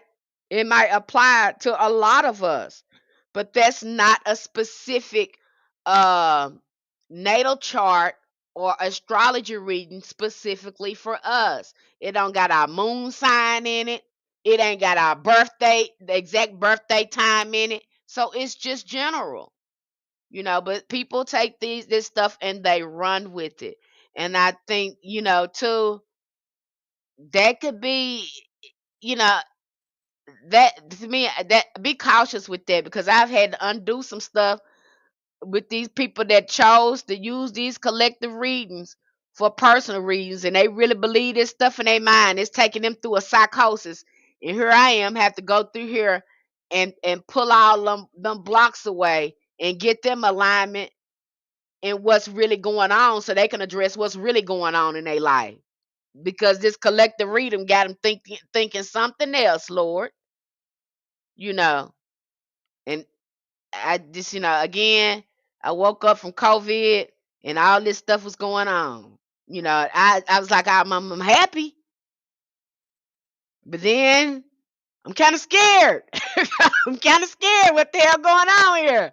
Do these people know what they doing? Because a lot of us, we have been, especially the people that's been reading tarot for 20, 30 years, you know, and we see this stuff going on. We just like, wait, you know, again, because this is a science, we're talking about archetypes.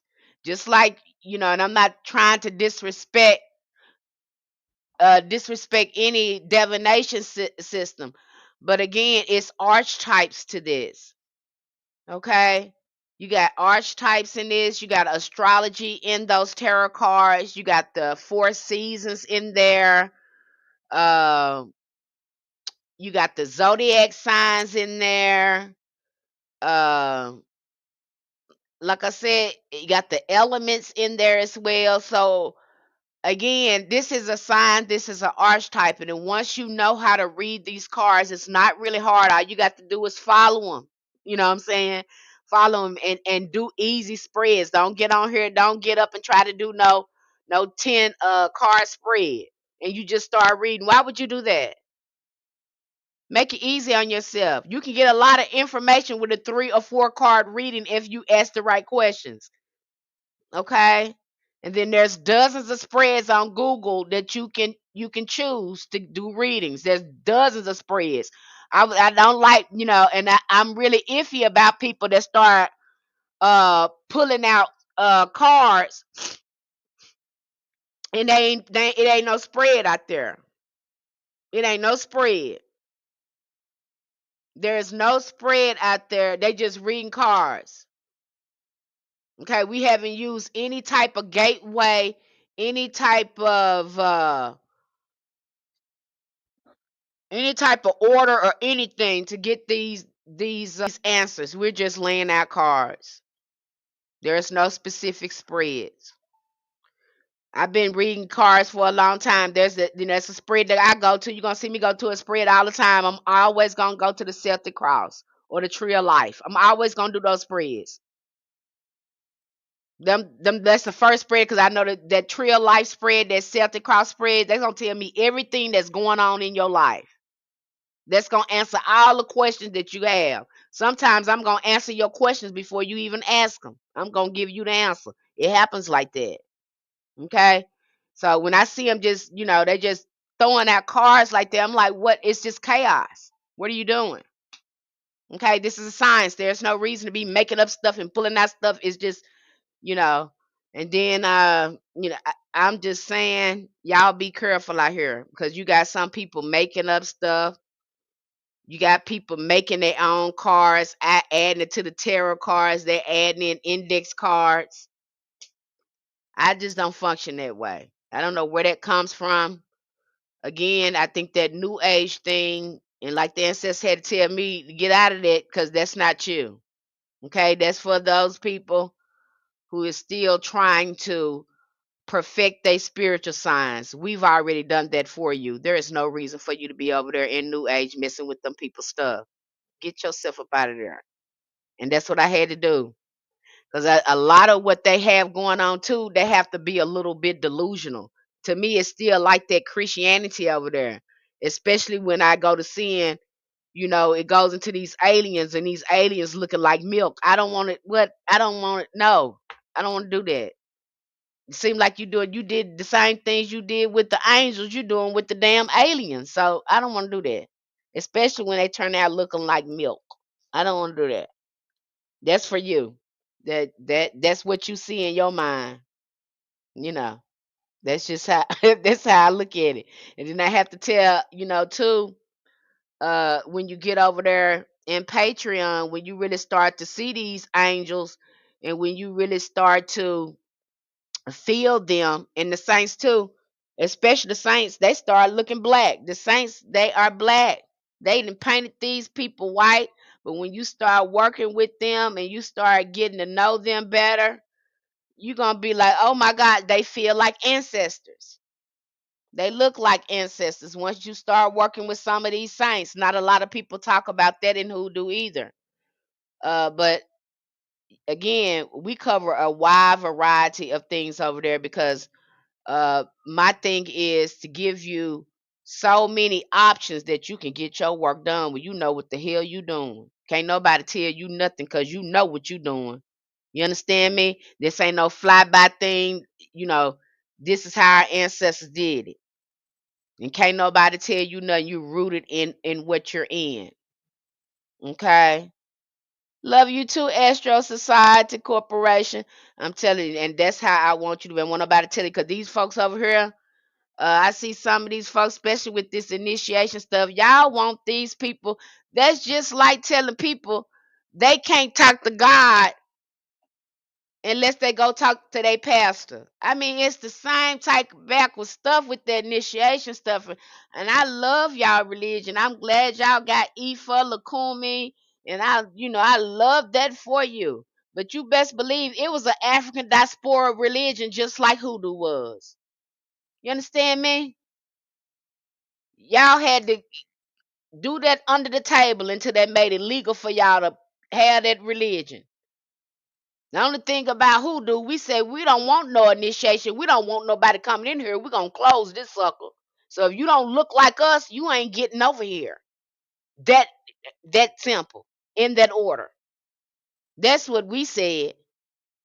And then some way down the line, you know, I don't know if y'all start looking at these colonizers and y'all seeing how they was profiting off their religion and y'all was gonna go into initiation. I don't know where y'all. I don't know. I don't know. I don't know. But I know that we're gonna have to sit down and have another conversation about that. You know, because again, it's too much scamming going on, and two, I'm seeing too many young people in here. Too many young people in here trying to tell other folks what to do. Sit down somewhere. Go sit up under your elder somewhere. Now, you know you get initiated and you young, go sit up under the elder somewhere. And by all means, stop telling folks that's in hoodoo what we can't do. That's one thing you don't do. Don't do that. Don't tell us what we can and can't do because that's why we got this. Because somebody was telling. So don't tell us what we can't do. Especially if we standing on the shoulders of our ancestors, just like you standing on yours.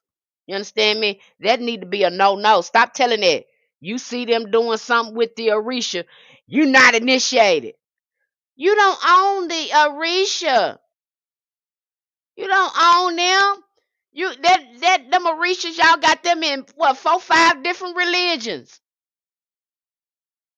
And if you own them, how come it's just not just with one religion? How come it's with five? You don't understand? Do you get what I'm saying? Now y'all supposed to know about this spiritual science and have some sense. But it seems like when you get in a religion, it kind of makes you delusional and crazy. You acting like kind of like the Christian a little bit. I ask you to sit with that.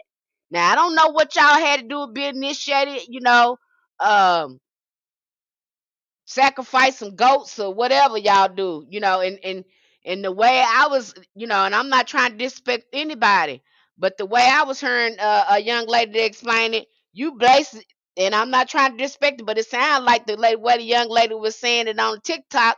You made a blood pact. Y'all got in some type of contract with these spirits, initiation, some type of way when y'all doing that. And that's why you get so mad. You know, that's something I could think about because of the initiation. Y'all got to shed some blood, and that's the way that it's set up. I'm not saying it's wrong. That's y'all way because y'all still have the traditions. And other people they can do it their way. Just because it don't look like yours, it don't mean it's wrong. Hold on, y'all. Don't mean it's wrong.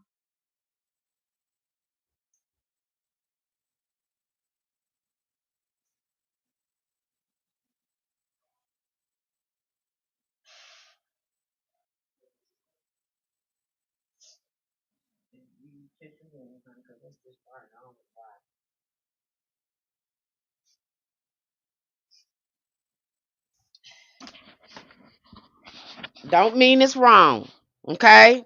So we got to stop doing that. We all in the ATR.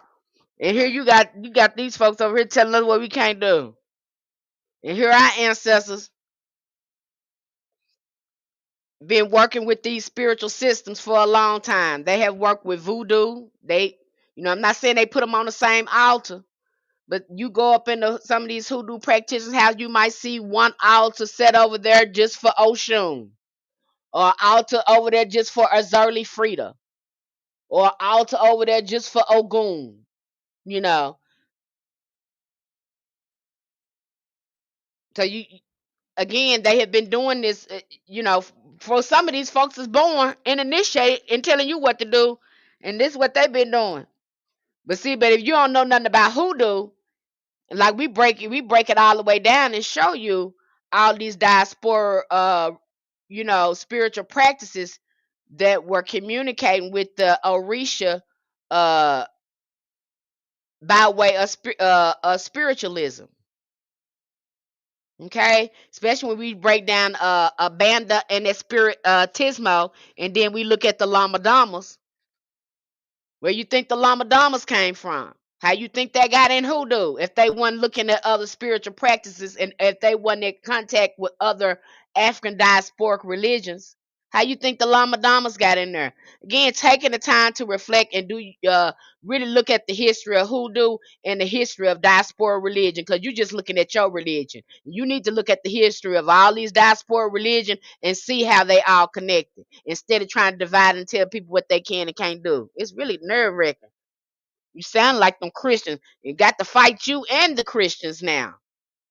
Got to put you in your place and the Christians too. Now these really, I don't know what's why I have to ask God.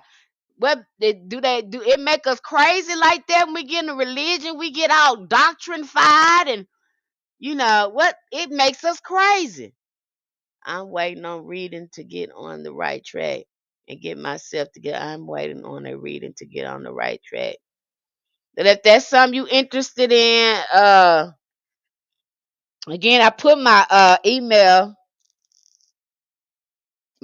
address in the chat. I put it in there again. But again, you got to fight all these folks right here, and it just don't make no sense. I just feel like, oh my God, that just and then listen to all these people that got scammed who want to go in EFA, and they're we just go. It's just it's we can go through a lot of them. It's so many of them that got scammed, honey. It's so many of them that got scammed. Hey, Gregster. It's so many that got scammed. Y'all get that right first before y'all come over here telling people what they can and can't do. Cause y'all got it's a lot of scammers and stuff going on there. Some is wrong going on. See, when them religious, they get religion up in there, it's going to be a lot of scamming going on. I'm looking for a system to initiate in, and so far I've been liking a lot of Luciferianism and have initiated, but what is hoodoo technically and the connection with me as a person of color? That's something your ancestors practiced. Now, what I'm gonna say about that Luciferianism, and see, I have to go back to Freemasonry with that. Uh, as I was looking at that the other day and going over some occult information, because I have so many occult books, and I have to be very careful on how you know, how I display them. And so I have so many, so I have to be very careful about, exposing people to them that's, I feel like that's not ready. But when you look at Luciferianism,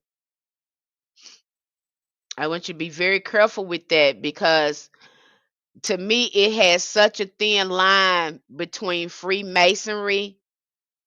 I talked about this the other day, how I feel like hoodoo was in the church. It was in the church heavy, especially in the church of color, people that look like me.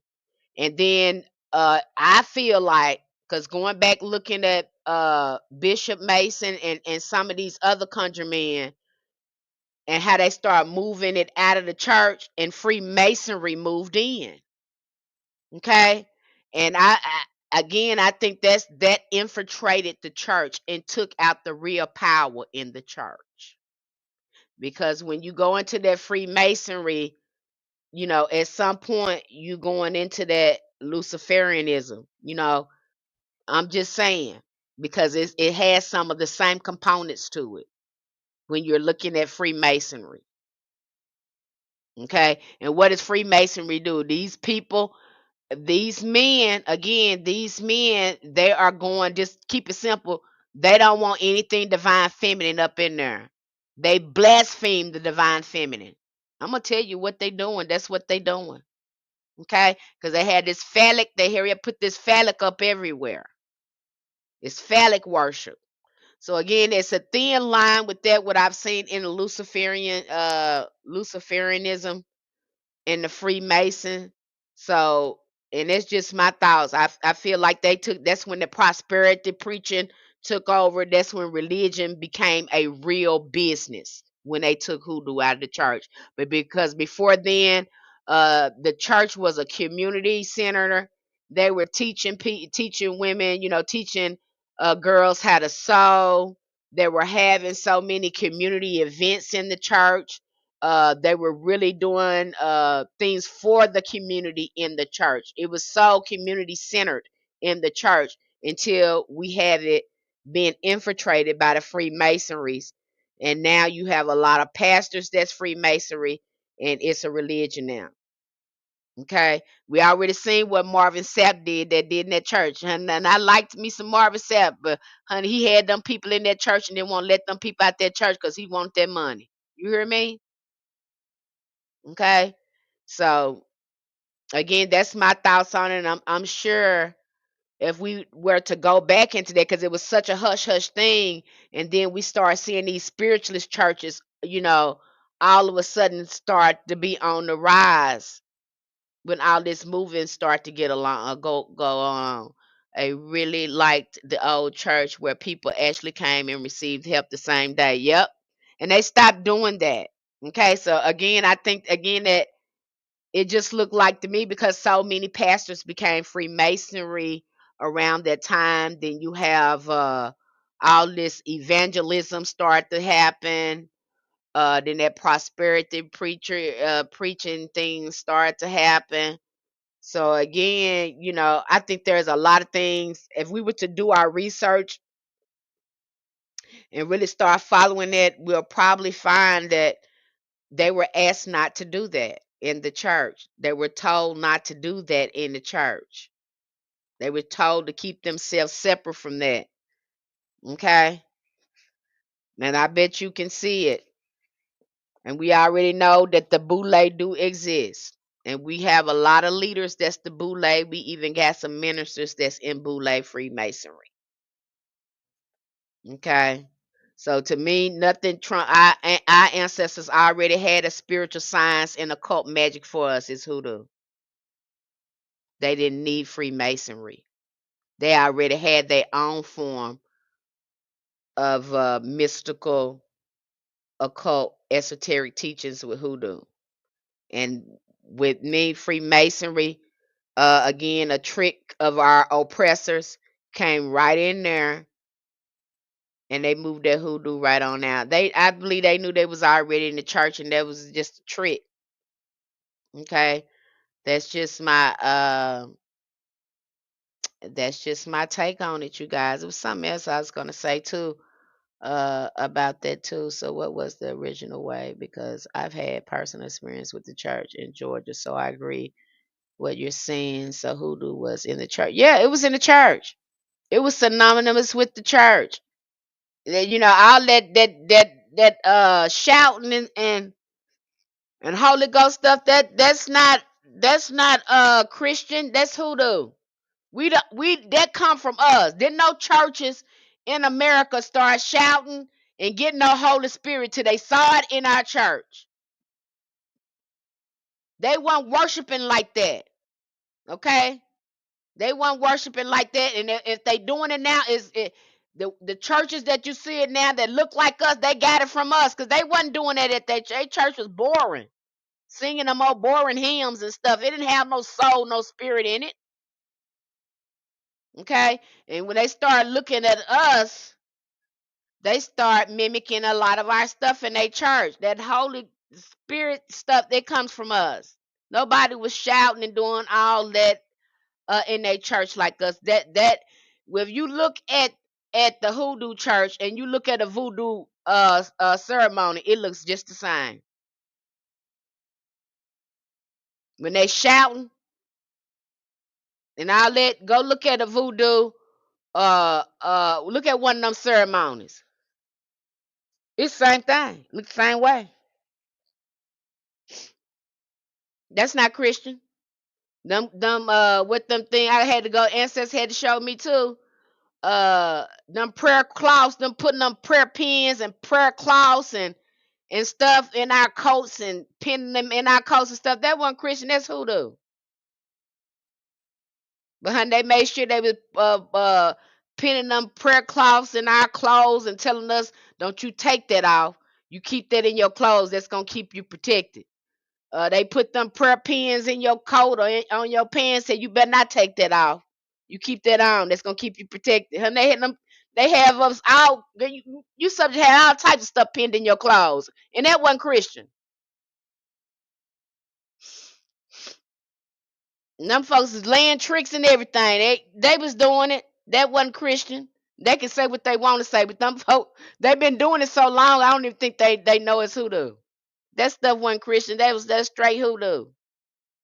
Okay.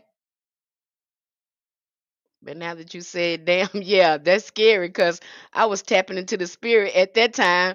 But yeah, I thought I was a Christian. I was Christian. Honey, them folks is in there really jumping around, calling on their ancestors and all of that. Just like I heard a practitioner talk about today. He had to check some Christian, and they was talking that our ancestors was evil. He said, "What do you call a transfiguration?"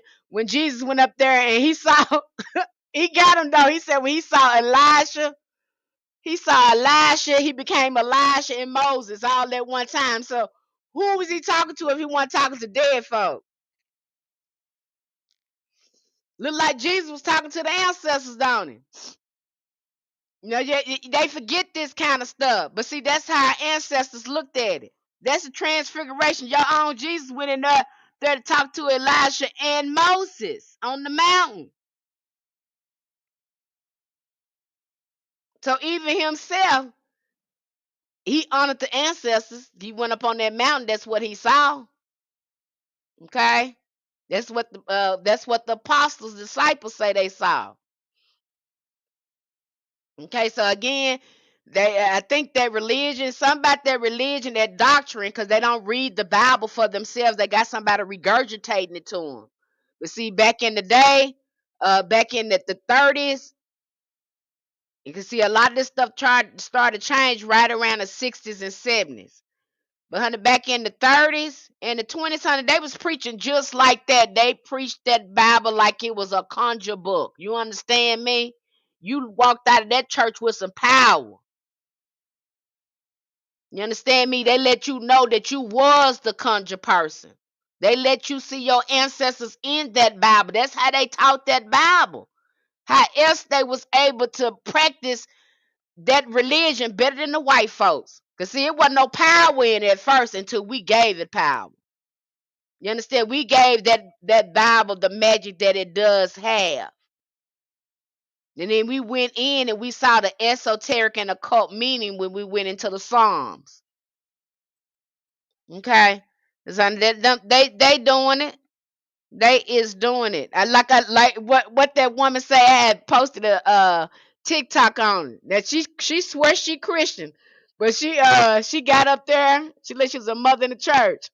She said, and she meant that too. She meant exactly what she said. She said you don't just go up here and cussing out the mothers in the church like you ain't got no sense. We God's people. She said you make me turn this plate down on you. You lose an arm. And she meant that. You heard me? She doing hoodoo. She letting her know I will pass a meal. I'll fast on you. You understand me? I'll turn the plate over on you. And God will get you. And that know when she know what she doing and it would have happened too. So a lot of them doing that hoodoo, but they ain't calling it that. You understand me? And that mother in that church meant that, baby. She said she would turn the plate down over her. The plate down, and she said, "You lose an arm." She said, "Ooh, thank you, God." They got right there in the middle of the church. Everybody missed that. Everybody missed that. But that what that old mother meant that. I'm telling them other mothers in the church, they doing it. They ain't gonna tell you that's what they doing it. But they doing it. And I don't even know if they know that's what they're doing. My grandma was a Catholic but had hoodoo ways. See, they know what they doing. See, Anglis Carter said they know what they doing, and you'll see a lot of them Catholics too. A lot of them people in them Catholic church, they be hoodoo and working. Them be the most powerful hoodoo workers in them Catholic church sometimes. Okay, so that's where it's at. And that old lady that mother tripped me out. She meant what she said too, and I bet she could have made some move just by passing the meal, cause she know what she doing. And you got some prayer warriors in there too, honey. They some real conjures too, honey. They know how to call down that spirit and pray for people. They know how to pray for people. You guys, that's why they had them warriors in there. They knew some people that knew how to conjure. They had bad with their mouth that can call down some power. She was keeping it real and almost let the cat out the bag.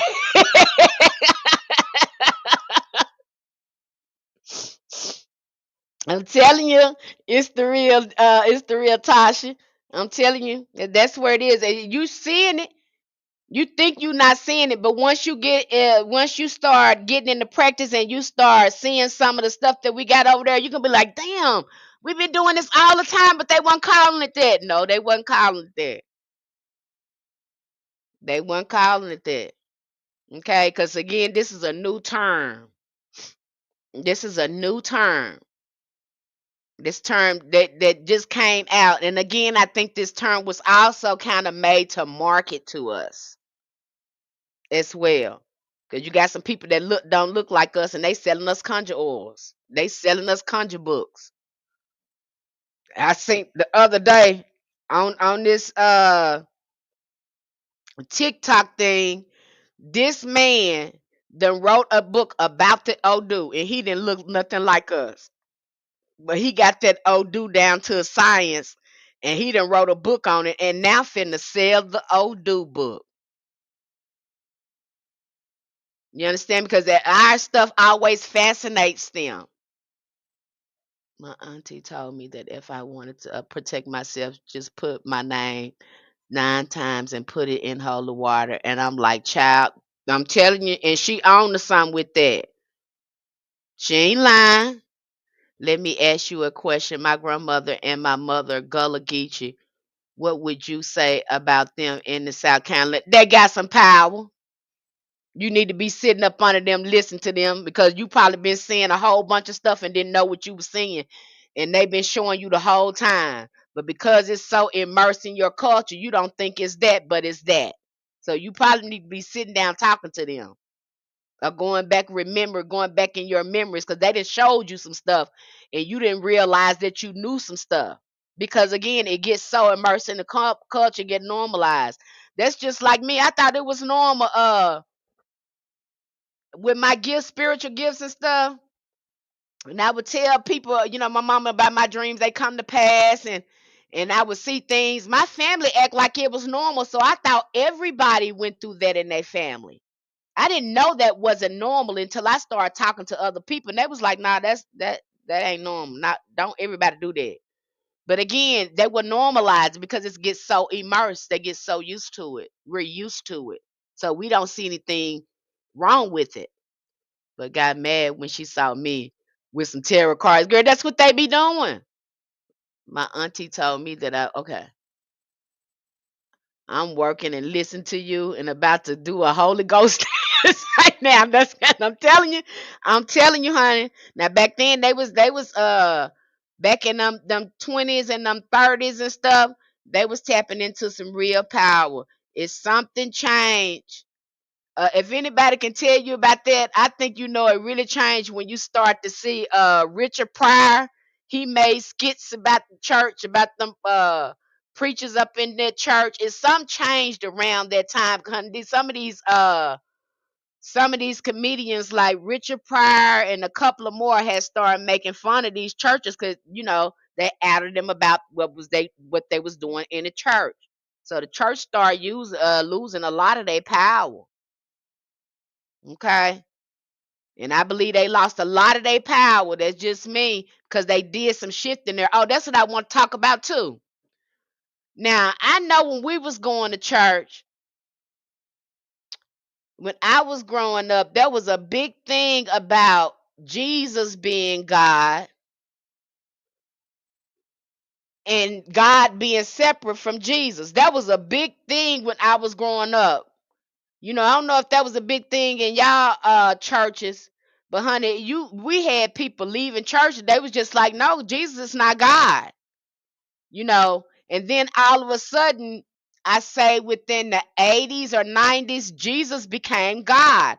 Because in our church, I know the Pentecostal church that we was in, Jesus was different from God. And then, there was a breakdown in the church where you was supposed to be baptized in the Father, Son, and the Holy Ghost, or in the name of Jesus. Honey, that was a big thing. Who would definitely be right in our face. It be right in your face, baby. You be looking at it. Ancestors be telling you ain't lost nothing. You just ain't looking, baby. Once you get to diving in and studying hoodoo, I promise the ancestors gonna bring all that to light. I promise it's gonna come back. You ain't lost it. You just gotta activate those memories.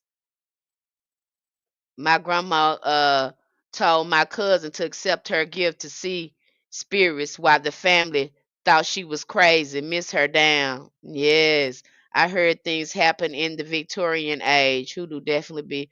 I'm telling you.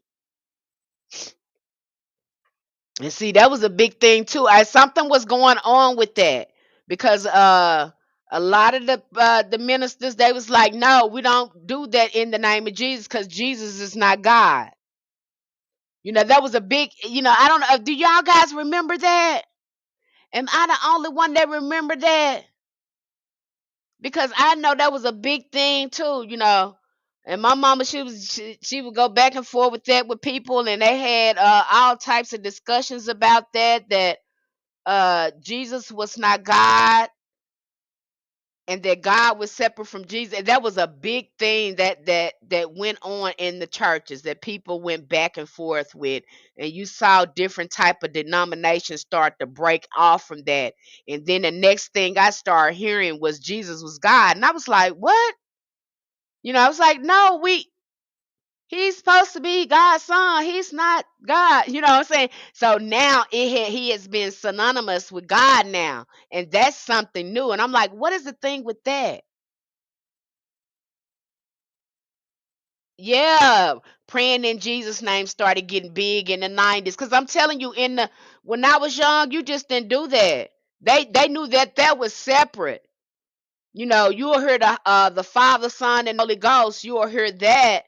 But to call Jesus God, they just, when I was growing up, they didn't do that. That was very separate from God. God was not Jesus.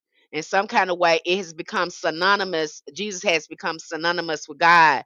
And I'm like, I want to do other people remember that, because I remember that being a big deal. There was so many big discussions in the church about it. There was fallouts about that. Uh, I was taught by family that God and Jesus was different. See, I was taught that too. And I'm like, where did that come from? See, something shifted in that, something shifted in that church. Cause see, and I believe, in the hoodoo time, because again, we looked at Jesus like a conjure man. Okay.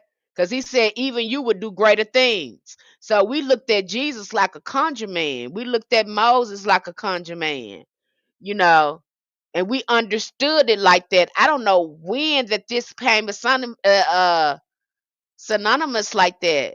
You know, you can't pray to your father if you are the father. It just not making sense. You see how the disconnect happened, and that was a big thing in our in the church. God is the religion of man. I was okay. God is the religion of man. Okay. Yes, was taught Jesus was the Son of God, and you gained access to God through the Spirit of Christ. I don't know when this became synonymous. I just don't know. And then it's got me thinking, why would y'all do that? Oh, y'all want us worshiping a man. That's the only thing I could think of. Y'all want us worshiping a man, and then y'all made him not look like us, even though in your Bible he was supposed to look. They said he like burnt brass. Okay, so like he like burnt brass. Now y'all made him look pale. So now y'all want us to worship a pale man that y'all call God. You know, I that's the only reason I can have for this. You want us to worship men. Because now you have put him, you gave him an avatar, you gave this God an avatar body. I don't get it why they made that synonymous to them. I mean, I don't understand that, but that was a big thing. I think that's a good thing. That's a thing to be looking at too, and how they did that. At 11, I was baptized in the name of the Lord Jesus Christ. Okay, I was taught that you sure, and he wasn't Christian at all. No, even Jesus wasn't Christian. He wasn't Christian. That man never said he was Christian at all. The Christians just adopted that into their faith. And then you can see this story of Jesus, because I wrote a book on this called Christ Consciousness. You are Christ. And you can see this story of Jesus in Buddhism. You can see it in Krishna. You can see this same story. You can see it in Kemet. You can see this story over and over again. Him being born on December 25th. You can see this all over again. And then they made him real. They made him biologically real. So again, going back and just really looking at that. And again, this is more about a shift in consciousness than worshiping a person. This is not about, he never told anybody to worship him. And then you went on to, with this ritual with communion. Now you then you want to talk about, other people, but y'all sitting up here drinking his blood and eating his flesh. I mean, that's not diabolical in witchcraft. I don't know what it is. Y'all got this communion going on. You know, um, we just got to look at that. And then why they made him a man, and now y'all want to sit up here and you want to, to me, y'all want to keep unaliving the man so y'all don't have to fix what you got going on with yourself. You don't want to really have to do any self-reflection or awareness work. You would just want to keep putting him on the cross so he can keep unaliving him for the stuff y'all do, so you can continue to do it. That's what I see y'all using that for a pass, using them for a scapegoat. You scapegoat other folks. And then going into the 2000, it was all about Christ like and only the New Testament. Yep. A lot of them start leaving stop going in that Old Testament preaching. A lot of them start preaching only out of that New Testament. See, I didn't understand that either, because see, I was brought up old school in the church. Honey, they stayed in that Isaiah, they stayed in Ezekiel, they stayed, Deuteronomy. They stayed over there in the Old Testament, and then in this new generation, they only preached out the New Testament. That tripped me out. It was just so different. It was just such a different feel from the old church that I grew up in. And we grew up Pentecostal. Teresa Brooks said, yes, they totally missed me on that, confusing Jesus as God. They did it. And does Hoodoo have like a black pantheon? Because when I made attempts to study voodoo, it's like God was black woman, and who is the ancestors? Okay, I don't know what you're studying in voodoo, but there is an all god over voodoo, and just like the Orisha, like I just did a lecture on this. There's a form of voodoo throughout African diaspora period. And what does voodoo mean? Voodoo means spirit. And the more you look at voodoo, voodoo looks more ancestral than anything. Okay, it feels more ancestral, especially when you start to work with some of the deities of the pantheon. Now, about this, look like God was a black woman who is the ancestor. Now I can go deeper with that, because when you go deeper into that, again, all of them are branches from the divine feminine. Okay, even when we go in Kabbalah and we break down Kabbalah, these Jewish mysticism, when you go, even when you read the occult, they're gonna let you know a good book to read is by Manly P. Hall, is The Secret Teachings of All Ages, and he broke that down. How they took a lot of these rituals and all this stuff, even the Pope, he going around here cross dressing up in these priestess clothes, and they got all this from the divine feminine. Okay, that's where it all comes from. That's where hoodoo comes from. That's why it's familiar. You see it getting passed down from one family to another one. It look different, but it's still that family magic that mother practiced in her family. She passed it on down to her children. Okay, that's what I said. Hoodoo is really older than what you think, because when you go back, and especially when you go back and look at Kemet, they let you know that the people there in Kemet practice this sort of folk magic, the same thing that the Jews was doing, because the Jews let you know that they got a lot of those songs and stuff. They got it from Kemet. The spiritual baths and stuff, they got it from Kemet. Who Moses learned from? Moses learned everything from Egypt. They the one taught him the arts of magic. Even though they telling you they don't want to be, yeah, he learned from the Commissions. Y'all call him Egypt, but he learned from our ancestors, because Moses was black.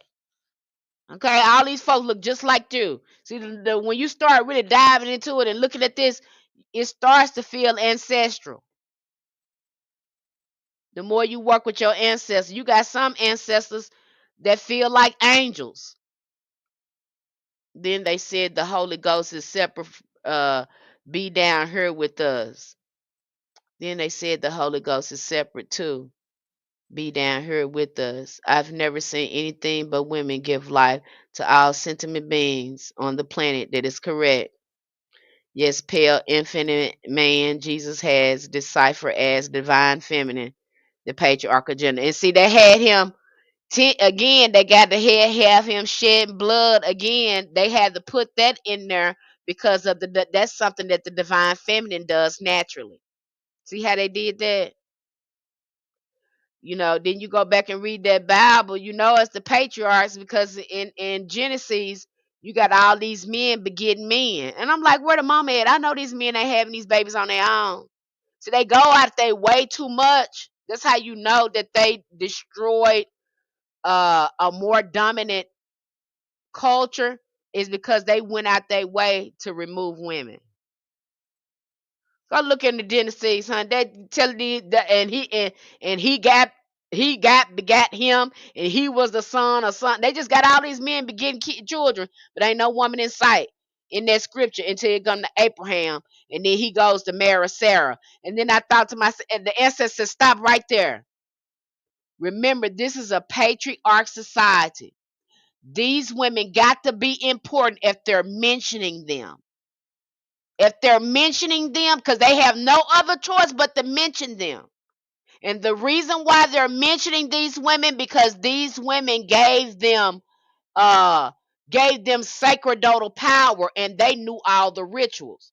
See, Abraham didn't know them rituals. He had to marry Sarah. She the one that knew the rituals and stuff. When Moses married that woman, they tell you he married Zipporah. Zipporah was a priestess.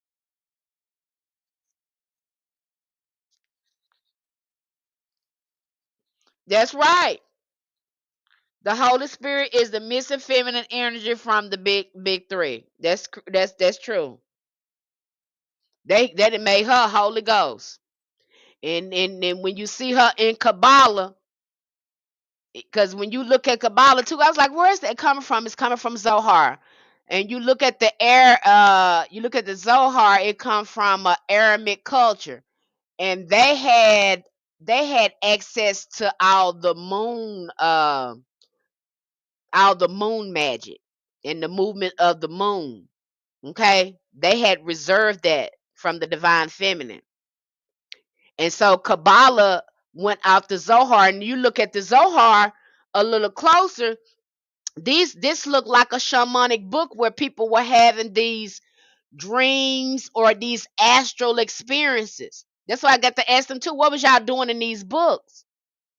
Was y'all having some type of shamanic experience? Because it starts to sound shamanic when you look at the Zohar beyond the Kabbalah, because that's where the Kabbalah come from. And then at the very top of this tree of life in Kabbalah, they're trying to reach the divine feminine, which is Shekinah glory, which is the divine feminine. That's true. The church is very suppressive of women, and honestly, it wasn't until I came into contact with magic that I realized stuff you're saying as a man, I would say I didn't see this in my face. Okay? And of course they don't want you to see it because again, two is to mislead you. And it's a lot for men to peel back because they have went out of their way to give men a head start in this society. I wrote a book on all this, honey. I wrote that book, honey. Wasn't nobody ready for that. I had to put that book up, even when I submitted it to my instructor. They were just like, "This is just no, no." So I wrote the book. But you see a lot of that when you look at the Moors. When you see the Moors, and they talked about what is that it was it called Hidden Colors, y'all? When they was breaking everything down, we were so excited to see them uh connect the dots with with the blacks and our history and everything. But what tripped me out when they was talking about the Moors, and they was talking about these men marrying these women. I mean these men having these biracial babies. I said, where the mama at? Why these white men having these babies? Where the mama at? All the mama was Africans. You understand me? These women were priestess, and they had access to the land. So a lot of these French men, you see them going over there in America's doing the same thing. The French man and the Spanish man went over there and started marrying them black women. Okay? And so they can have access to the land because the land belonged to the women. They were the hunter gatherers. They was the one planting seed. Okay. And so you see a lot of that gone. Another book that I recognized something was going on is the book by Professor Chancellor Williams. And he mentions black women being kidnapped in that, and he didn't go into it any further. And I started finding that in a lot of these Hotel Brothers books. I was like, why are they going out of their way to talk about the pharaohs and just, you know? And then that's when I just went a deep dive. Now I've seen some of them, uh, they go out of their way to dismiss this. Okay. I think another book to give it great context is The Sibyls by Mama Zogby, and The Great Cosmic Mother really gives you more insight to everything they went through to suppress the divine feminine. And they worked hard. They took thousands and thousands of years to do that. You know, you go back and read them Bible. That them people weren't killing them people weren't unaliving Christians. They were unaliving women and children. What are you talking about? Not one Christian died. No Christian. That story don't even make sense. How you gonna be a Christian but you're going around unaliving Christians? You know that story don't. And a lot of them women you see in the catacombs and all that, you best believe there was a lot of matriarch cultures. And then a lot of these saints that you have in there, a lot of them were a part. They were a part of the matriarch priestesshood or priesthood, and some of them were forced to convert. Okay, they were forced to convert to Catholicism.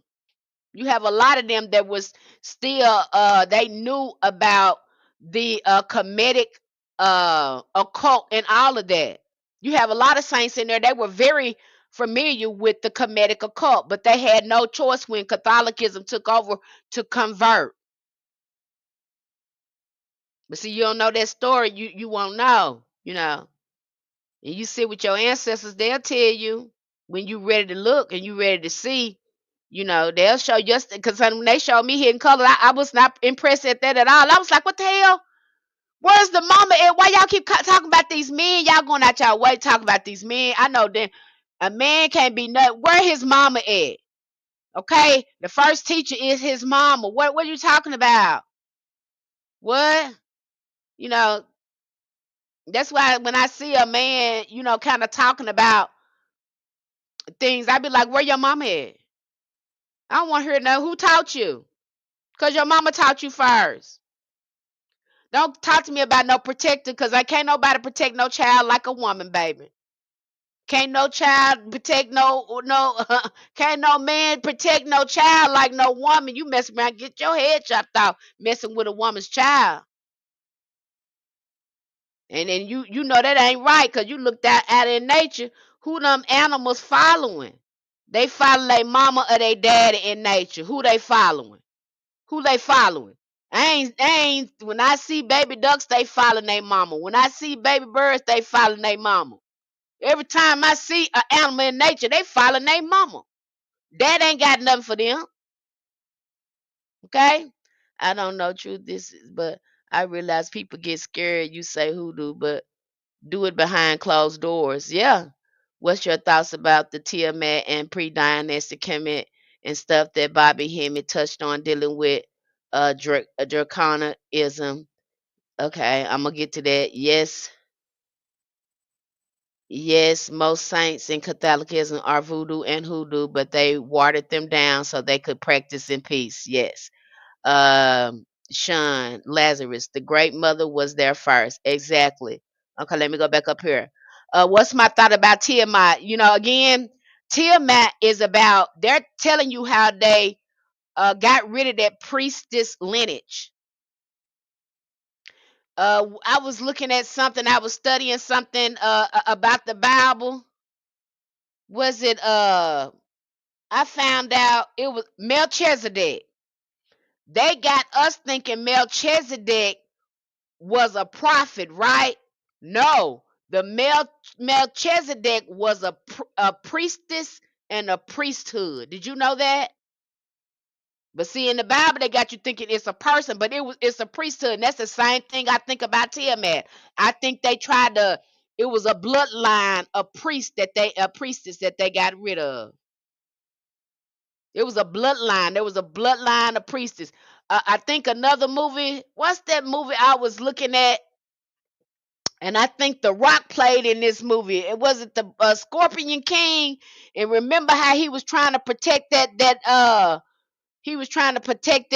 priestess woman. That they letting you know what was going on back then, how they was kidnapping these women. Another show that hits on that, and they try to make it a myth.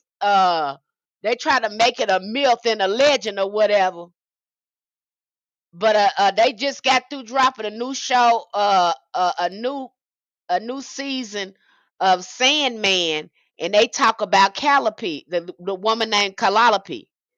And Calliope, they like to talk about these muses and stuff, but really these men was kidnapping these muses. That's why you get a lot of that stuff out the Bible. The Sibyls wrote a whole bunch of that prophecy stuff in the Bible. They were kidnapping these women, and they were using them for their creativity to write books to gain knowledge and philosophy and things from them.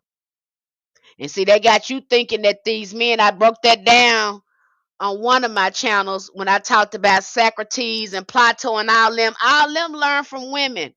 They didn't come up philosophy by itself. Like I said, Sophie itself, Sophia, those women were called wise women. And all men who wanted to learn anything about philosophy and science, they had to sit at these women's feet, and then they took the credit.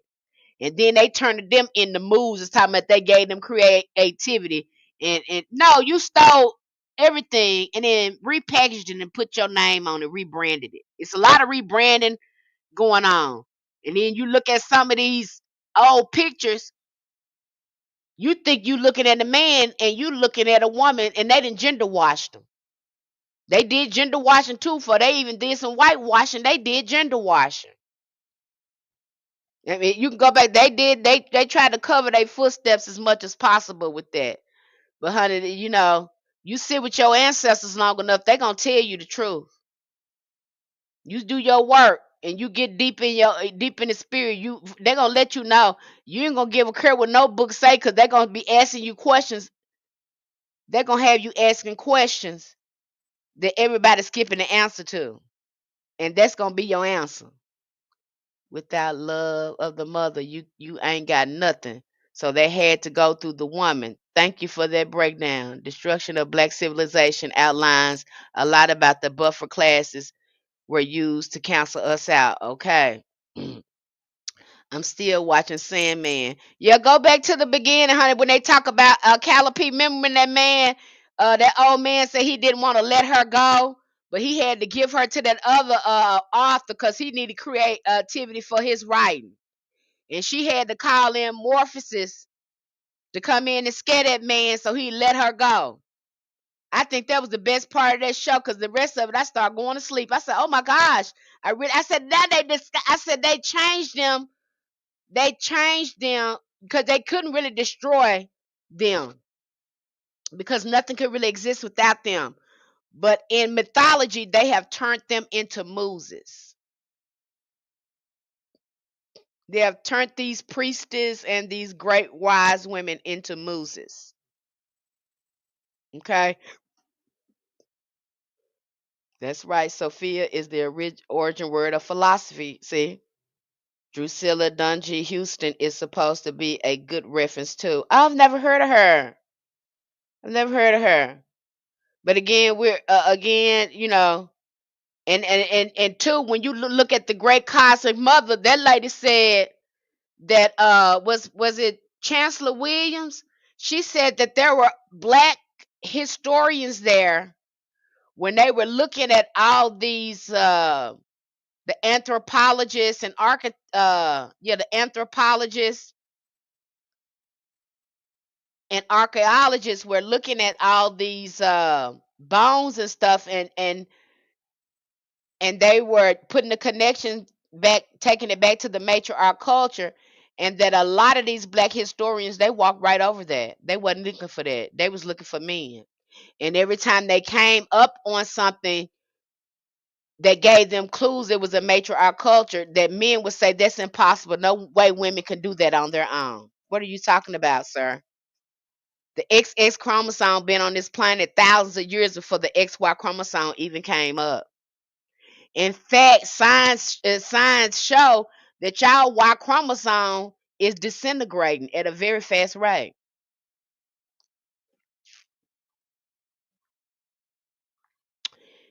The Y chromosome is disintegrating at a very fast rate. And y'all already know that the planet has a failsafe. So if there were no men on the planet, that women could still procreate without you. So that's letting you know who's the dominant species. You have an outverted vagina, a giant clitoris, whatever you want to call it, and you have pecs that you'll never use or feed no one with. You're a mutated XX chromosome. You're made from us. That's y'all fight so a lot of them fight so hard to hate women. But sir, your Y chromosome is disintegrating. Yeah, the order of Melchizedek, Sean Lazarus. I'm telling you, there was a priestesshood. Okay? Sean Lazarus got it right there, the order of Melchizedek. And see, you get to sitting with your ancestors and doing your study. I'm telling you, I've seen it. All these them streams of inspiration, it'll start popping in your head, and you know it's them because there's no way that you can come up with these connections on your own. I start coming up with these connections once I start sitting with my ancestors and doing studying and reading and stuff. They start asking me questions. I remember when I saw that black Statue of Liberty, and I was looking at that one day. I had seen it 1,000 times, and I love looking at the black Statue of Liberty that friend sent over to us. And I got so happy when I seen it. And the ancestor said, "That's not what that is." I said, "What?" I said, "That's not what that is. That don't got nothing to do with the slaves like you think it is." Look at that again. They sent them a black woman in the patriarch society with a chain on her foot. What you think they telling you? Where you think the matriarch home was at? And they sent it to America with the chain on her foot. What you think that's for? They're gonna send a woman. Why not send a man?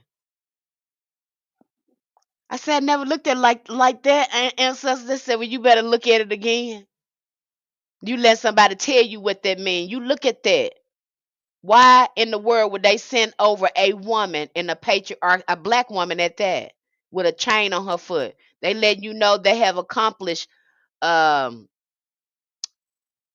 uh imprisoning her mind and her body. This was the central place. The America, which y'all gonna find out later. The Americas was the central place for the matriarch queendom. That's like when you go look at the Amazon River. Why they name it Amazon? You go look up the meaning of Amazon, it's gonna relate to a woman or that river. Why they name it the Amazon over there in Central America? Why they name it that? And sit down and think. The home of the matriarchs is right there, and it's all of it's up there in Arizona. You can look up the Temple of Osset was over there, and ain't no telling what you're gonna find in that Grand Canyon. They got that closed out from you. But believe me, it all started with the Americas. That's why they sent that over there once they got that locked down. But they had to get her subjected first. They had to get the woman, the matriarch queendom started from there. I know you don't believe that, but as time go on, it's gonna start to unravel. You will see it.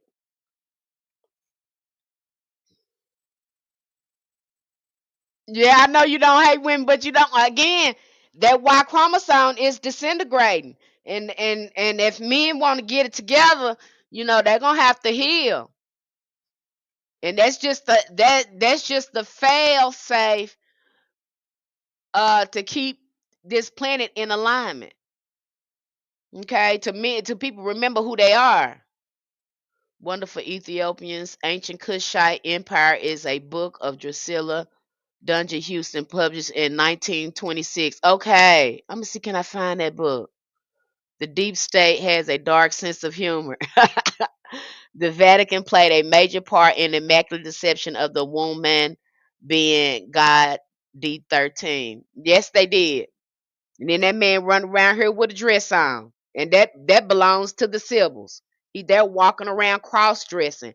Uh, I tripped out when I was reading that book by Manly P. Hall because it shocked him. He was like, "Oh my gosh, they wearing the dress and everything." Like you could tell, even though he was a Freemason and he was just, you know, documenting everything and seeing where everything come, you can tell he was very objective when he was writing that book because he was like, "Damn, I can't believe we doing this." You could tell he was kind of objective because he couldn't even really believe that they were doing that. Okay, so but once you start doing your work, especially working with your ancestors, and I tell you what, who's gonna come up the most, and that's who come up most for me is those ancient mothers. The ancient mothers have most of the history. They are gonna be coming forth, bringing you a lot of knowledge once you start working with them ancestors. Those old women, those ancient black women, gonna start coming forth when you start connecting with the healthy ancestors. Now them women and the maternal ancestors have a lot to say, and they go a lot further back. Okay, and you'll start to see that once you start doing your ancestors work and start connecting with healthy ancestors. Those great mothers are going to come forth real strong because they know the story, honey. You get talking to them on your altar, honey, they start telling you about everything, what happened to them, why you got them wounds in you like that. Cause see, when got start thinking about how I got all my wounds, and they took that. They said this been happening to us. You know how many of us have been essayed. You know how many of us have been unalive. This has been going on, baby. Your trauma is a lot of this trauma has been in you for thousands of years. That's why you got that rage and stuff the way you do. It goes back when you start truly doing your healing work. The ancestors will show you, beloved. You understand so much more. Okay, and you'll lose a lot of that anger because now you got understanding. You know what's going on the inside of you. Man and woman was one, and we didn't have to make love because we were love. I don't know about that one. Again, I challenge you to go back and look at who was first. See, I like to go by scientific stuff because the scientific stuff is going to line up.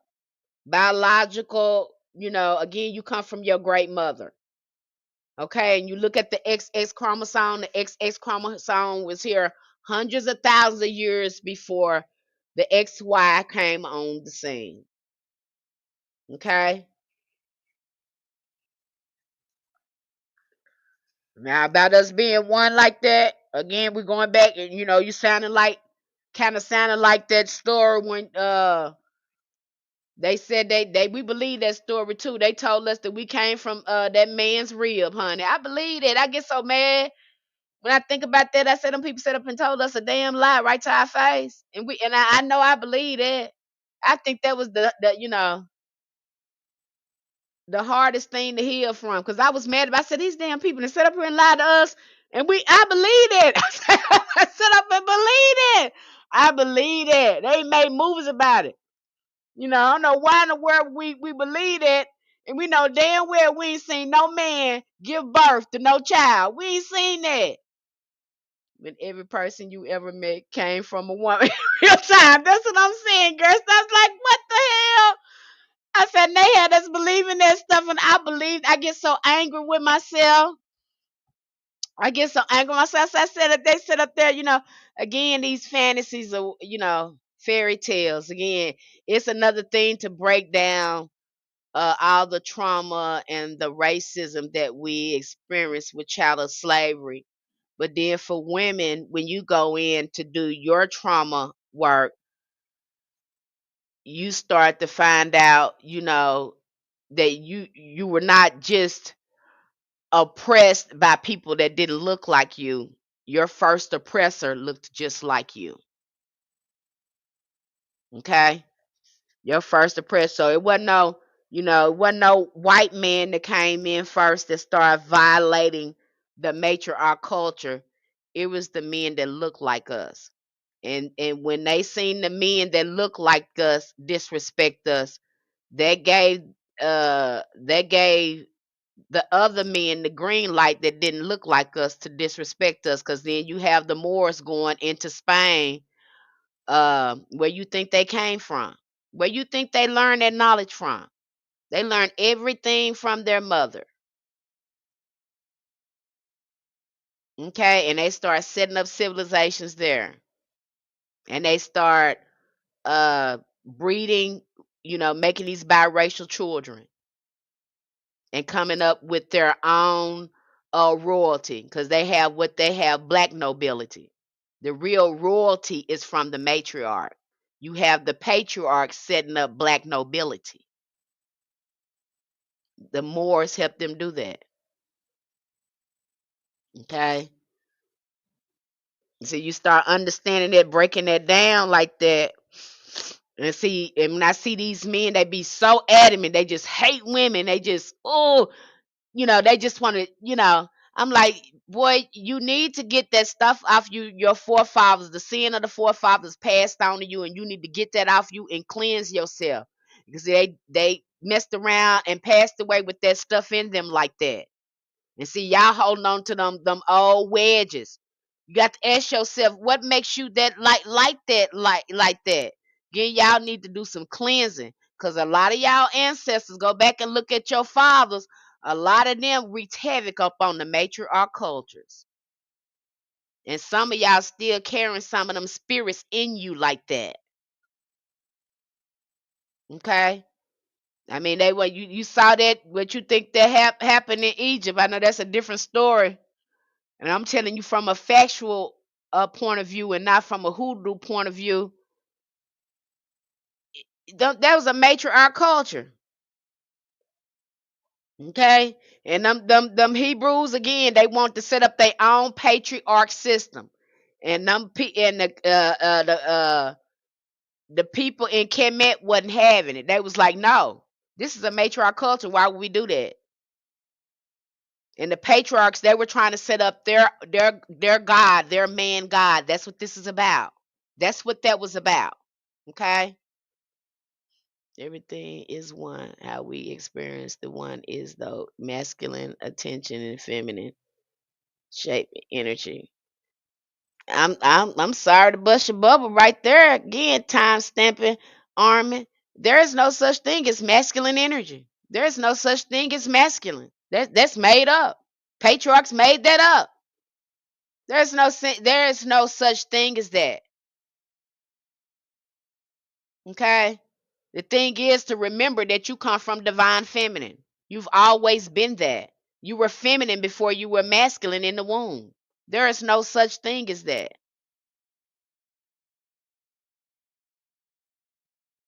The evil parasite on the planet convinced them this was a good thing. We were all so full like the woman. You know.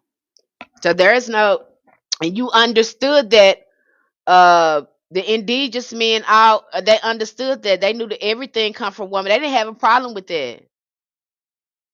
They did not have a problem with that. Indigenous men didn't have a problem with that. They said the woman belonged to the land. The woman make the decisions about the land. We know that planet Earth is a woman. They understood that. There was no, until we get these Abrahamic, this gender shift going on, and it just all went haywire, and it just went to hell. And after that, it was, after they start overturning the matriarchs, every man start got all these wars and kingdoms and people trying to take over land. That's what all that's about. They were trying to over, because these women had access to these land. I think that, you go into that witch hunt thing, and that was about that too, because a lot of these women, they had to make them look bad and was taking some of these women's land, making them look evil and stuff, because some of these men wanted access to their land, and then they didn't want these women treating these healing these people either, because most women wasn't no doctor. You had a midwife, you had a root worker working on you, and then you had these men coming in outlawing that, and then calling these women witches, and then you got these men doctors coming in That's truly witchcraft because uh you practicing fake medicine. You ain't even using herbs and stuff. You come up with something else.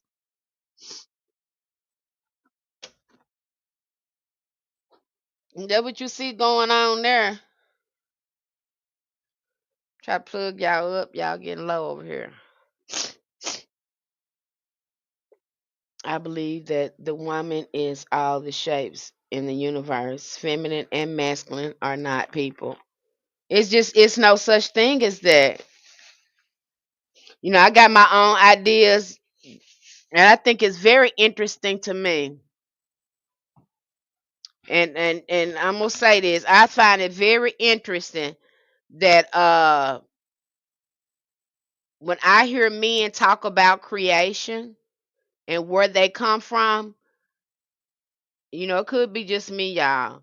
But they always tell a story about coming from outer space, coming from another star. It's interesting. They always tell that story. I don't care what culture they in, it is a story. Most of these men, they talk about them coming from a star, coming from somewhere else. And then you hear women tell that story, and our story is that we come from the water. We come from the ocean. We come from here. So it is again, I like listen to these stories because I'm like, okay, that's their story. They said it, and then they talk about this Anunnaki. So I really believe there's some connections there, especially when it comes to the XY chromosome, and knowing that Offset, she gave birth to the first man, the XY chromosome. Again, I think there are some connections there. I got my own theory with that, but I really believe there's some connections there.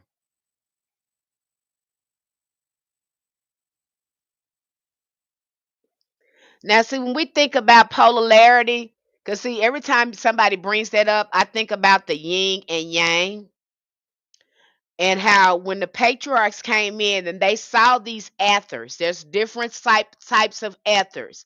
You got ethers like you got negative protons and ions. That's kind of how the yin and yang functions.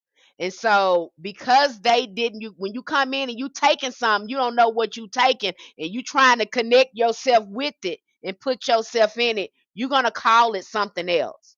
And so they start naming it yin and yang, the feminine and masculine, when really these were different forms of energy that works in different way.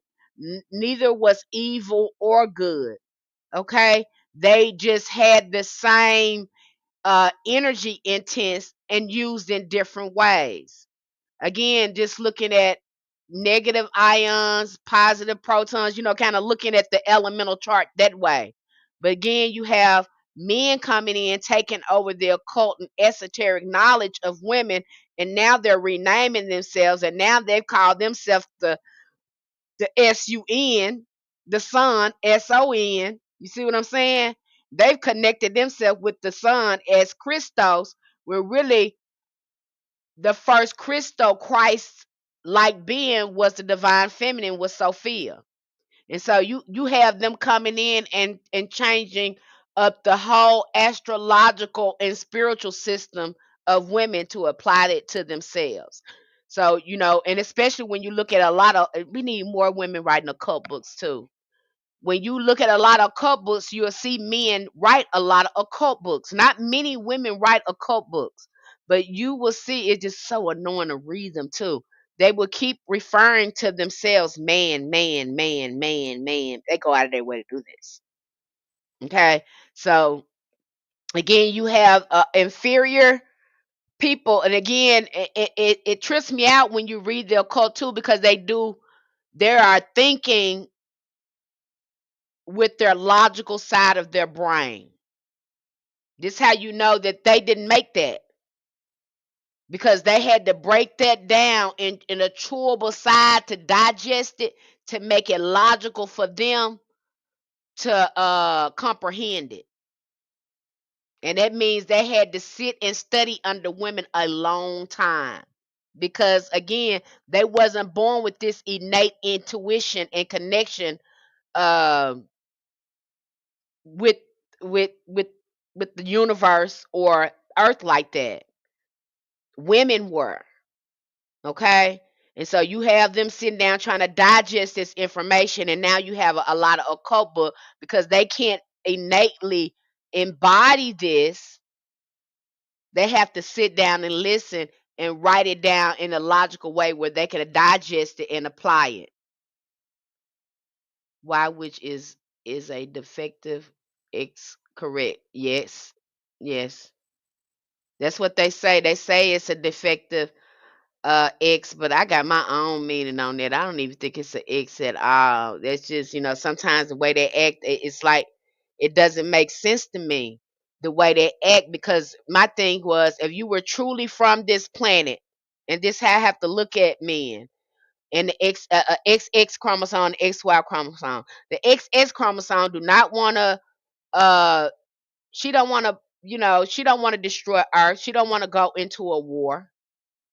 See, we didn't practice war. Women didn't practice war. When matriarchs was in charge, humanity was in its golden stage. We were highly intellectual spiritual beings. That's why you having them having to change the tone. They got rid of all those bells, even the frequency that we was on. Now they got rid of that frequency. So now we got mental illness. We got all these different uh personality defects, which are spirits, now that can torment and oppress our minds. When you didn't have that at first, you had a protective layer where you would come in contact with higher, intelligent, positive beings all the time. So, again, there was no reason to steal or anything like that. And if you were a planetary guardian here, there was no need for you to steal gold or anything like that or value that, because you know how to use it. uh you know how to use it because you evolve beyond materialism. You know how to use it in the way that benefits the whole planet. But then we have patriarchs coming in. They want to hoard all the gold and the land. And only time I could think about that, especially when they talked about the Anunnaki came here to mine gold, and I see the patriarchs, they're doing the same thing that the Anunnaki was doing. I have to look at some of the XY chromosomes and say, are you from this planet? Because who wants to be starving people and making people homeless? You can't eat money. So it don't make no sense to be trying to make money when all the food is poison and the water poison. It just don't make you can't be here doing you can't be from here doing that. You can't be. You can't be. It just and then you look at how a woman would rule, it would be totally different from that. We don't want any war. We want our children to have good lives. We don't want poverty. We don't want that. Again, I have to ask, where did the XY chromosome? Because y'all acting like these aliens that came here to plunder. You act like, you gonna mess up everybody just so you can rule. I don't understand that. If you were from here and from this planet, that's just like our ancestors when they came over to America, and you had those foreigners coming in, and they were telling our ancestors, they said, uh, "We gonna pay you so much money for this land," and they was like, "I don't need no money. Tell me you'll be able to do this and that." And the ancestors said, "We don't need that. We got everything we need. What we gonna do with some money? We got food. We got land. We got clothes. The Great Spirit bless us with everything, so we don't need no money." What they do, they got mad and they start unaliving all the buffalo, getting rid of all the food supply. You understand what I'm saying? So that's how we thought. If you got everything and you got the land and you in cosmic alignment, what money gonna do for you? That's just like over there in Africa. Them people they had plenty of gold, but they had everything. Them Africans had everything. What they want was some gold.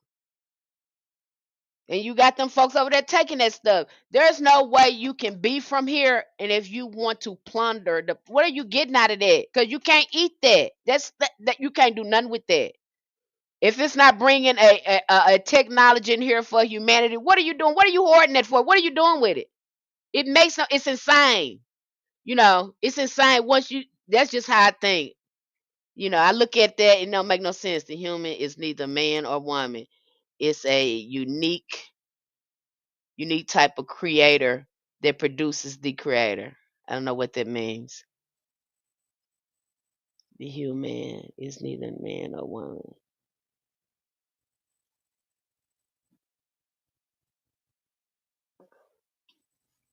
So I have to ask myself these questions when I see these leaders come up and do what they doing. Like, what is your, especially these patriarch leaders. What are you doing? Because you got to live on this planet too. Like, what are you doing? Like, I can't believe that you're from here and you're willing to tear things up and destroy people and people lives, and no way you can be from here. No way. There's just no way. I just and maybe I'm becoming, the more spiritual you become, the more separated you feel from people. And maybe that's what I'm looking, maybe that's me. But I just can't see you being from here, and you want to do all this poison and messing up people, and you can't be from here. And then you claim that you in contact with uh God, and you have no compassion, grace, or mercy, or anything. You don't display any of those attributes of your so-called God. Then who is your God?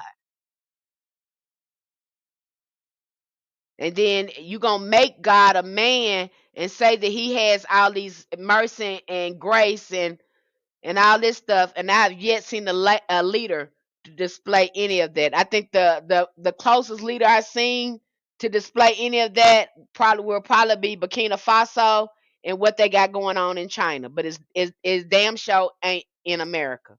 We are, that place is so spiritually ignorant and in darkness. It's not even funny.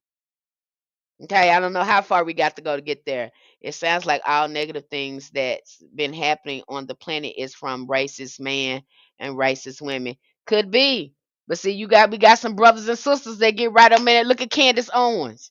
I look at her, I'm like, girl, what's wrong with you? Like, you got some, all skin folks ain't kin folks. So the people that you think that's running things, these people look just like me and you. Why else you think they had them to paint all on people white like that? They don't want nobody to find out, because if we knew that they look just like us, if you got somebody looking like you doing you like that, is you gonna take that from them? No. So you got to change that all around, and you got to start whitewashing stuff and putting people in charge that don't look like you. So that what I say, when you talking to them Moors now, they some fancy talkers. I like to hear them talk when they be talking. My thing is, and they be talking about that, but why you ain't gonna talk about how you led these people over here and set them up? Because the first Spaniards that came over here, they were black, came over to America. The first French people that went over to America, they was black. They was all black. They didn't bring in the pale face until later on to make them overseers. It's diabolical when you think about it. When you really start breaking it down, you be like, oh my gosh, like this is crazy. Yes, it's crazy. It's just like what you call the Wizard of Oz. And the Wizard of Oz, he got you thinking that he's just this real old big old man. He got all this going on. Then you get behind there, it's this little old man that's pushing all the buttons and all this shit. You just like, this been you all the time. This has been me all the time. Sitting up here faking the front, faking the funk and all this. I've been doing this. So yeah.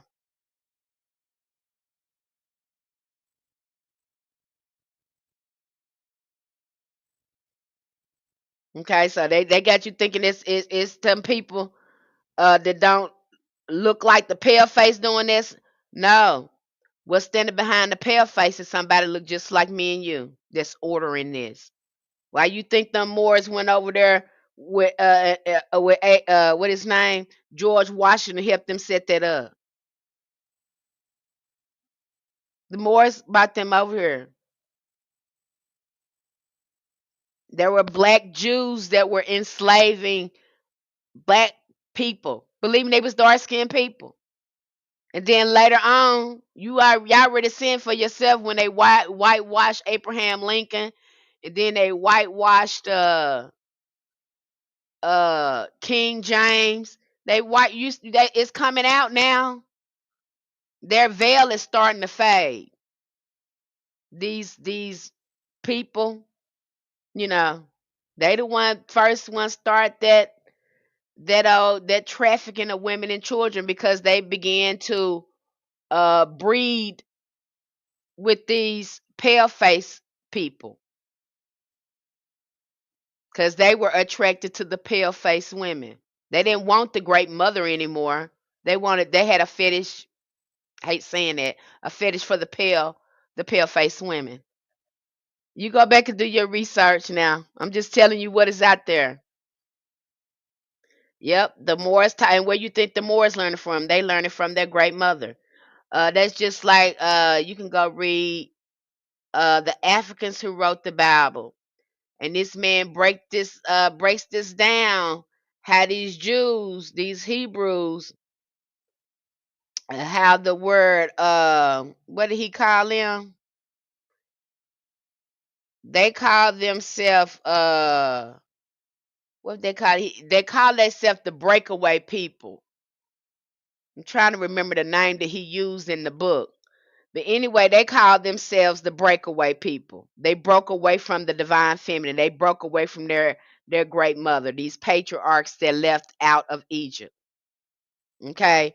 And they went on to be like nomads running through Africa and these other places. Okay.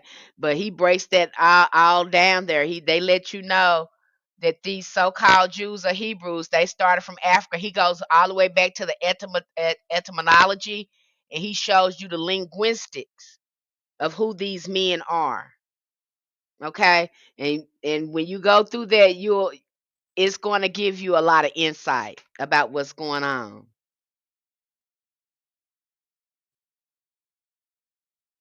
Yes, I would say yes, it is a cosmic story as well, but so many shifts took over. I mean, so many shifts happen on this planet. It's so many uh traumas that we experience, and it's all unraveling now.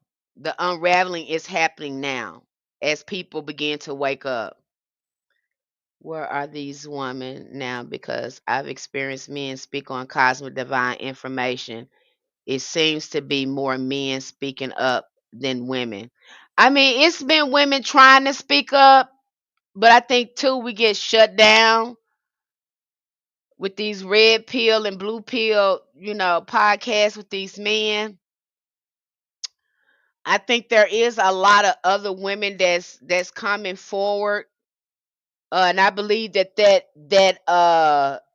divine priestesshood is still somewhere here.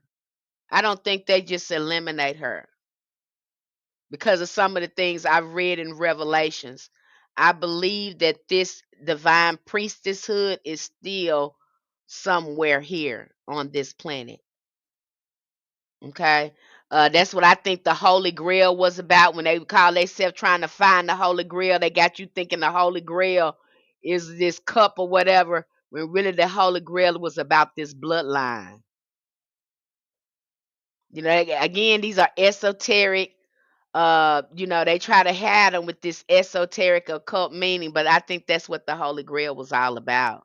I think the Holy Grail is about this about that bloodline. Just like somebody was talking about, they believe that Lilith had her own bloodline and Eve had her own bloodline.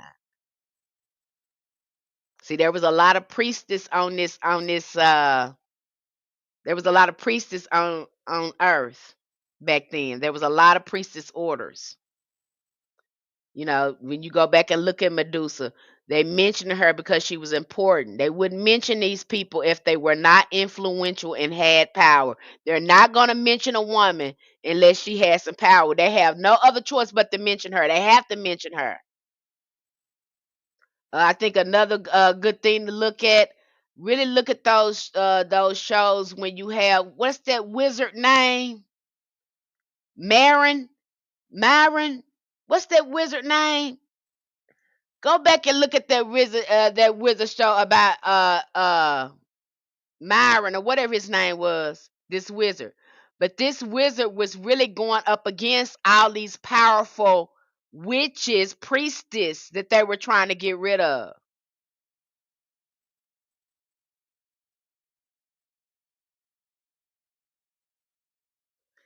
No, I know that's what you think. No, that's not what happened. Time stamping army. No, I don't think that's not what happened there. Again, there was an invasion that happened. It was some sort of invasion that happened because it seems like this XY chromosome, they had help. You had to have some help to do that. Okay? They had some type of outside help. They helped them do that. Merlin, yes, Merlin. So you look at that story of Merlin. What was that show? I want to say Harrison Ford. Did he play Merlin? But in one of these movies, he was going against this witch, and he was telling her, "We forget you, we forget you," and he turned her back. He turned his back to her. What was her name? The witch name would start with a M or something. Mager or something. But he was like, "We forget you." And again, when I was looking at that, I was like, So basically, they made sure they stomped out her memory so no one remembered her. So it was just it's good. Go back and watch that Wizard Merlin, because again, you're seeing the patriarchs kind of gain spiritual momentum and getting in conflict with a lot of these women who had spiritual gifts. And they're telling you this in a pretty story. You know what I'm saying? They got to make it look cute, but it's, something sinister happened to make it be like that. But they're telling you this in a pretty fairy tale story to make it palatable for you. Okay. Many of those males who speak of cosmic divine information are doing so to mainly manipulate women. Most of the information is not true or was changed to center males. Okay, Chloe, go on, tell it, girl. The same outsiders that got us got you too. Remember, lying because became a new technology to the original people. Everything was true before invasion. I see you got Morgana Merlin. Okay, I see you pick me breed. Yeah, was it Morgana? It could have been Morgana. But I go back and look at, once your mind start to wake up and you look at movies and you start seeing these archetypes and stories play out in these movies in different ways. And I see that now. I'm like, oh my gosh, that's such and such and such. It's just something, once you awaken, you start things that you couldn't see, you start seeing. So I start to see a lot of things now. Okay. But again, the more you become awake and you get deep on your spiritual journey, you start seeing these archetypes, especially when you learn the stories of your ancestors. If you sit with your ancestors, especially the ancient mothers, when you're healing that maternal line, that's how it worked for me. They was like, "Baby, you ain't the only one that happened to this happened to your grandma, but this what happened to us here."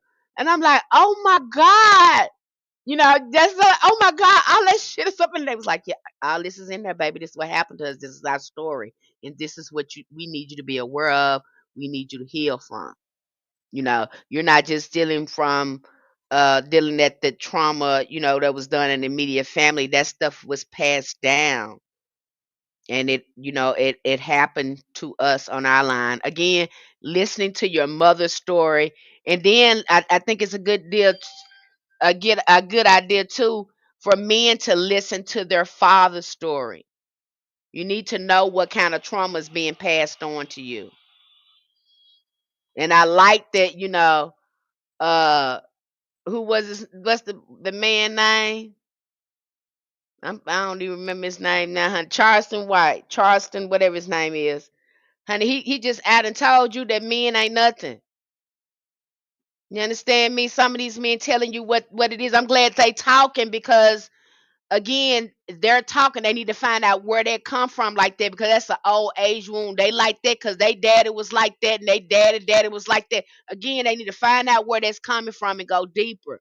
Because once they go deeper and they go to talking to their great father, they know the work they have to do to restore their own lineage and get back in alignment. Ain't no sense in fussing. Is we better than women and all that? No, you wouldn't be nothing without a woman. If her mama wouldn't, if your mama wouldn't have put her breast in your mouth, you wouldn't be here. If she wouldn't have picked you up and protect you, you wouldn't be here. You would be nothing without a woman. So just get that out your mind. I mean, I don't know where you get this from, because if your mama wouldn't have did what she did, you wouldn't be here. And so when I see a man talking about I did this, did that, and where's your mama? Where your mama? Where your mama at? When I hear a man talking about what he done did, and where your wife at? Because if you done did anything great, you best believe that woman was pulling some type of strings for you to stand there right now. Let's stop playing. Let's stop playing and saying, "Oh, men are protectors." No, women are the greatest protectors ever. We the least expected and can tear off some heads. So let's stop it, honey. I remember my friend was telling me about her and her boyfriend had got into a fight. She said her boyfriend was really fighting her, and she said he was getting the best of her too. And her baby was sitting on the couch, and he messed around and threw something at her and hit the baby. She said his whole composure, his whole expression changed because he knew he was about to get it. He said, "One, I'm so sorry. I didn't mean to hit the baby. I didn't mean to hit the baby. I'm so sorry." She said she wore his ass. She said, "I wasn't wearing it in." She said, "But when he hit my baby," she said, "Penny, I wore his ass out. I wore him out." You understand me? But he knew he did. He knew he messed up. Then he lost all power once he put it. Once that he hit that baby, he knew it was over. His fight was over.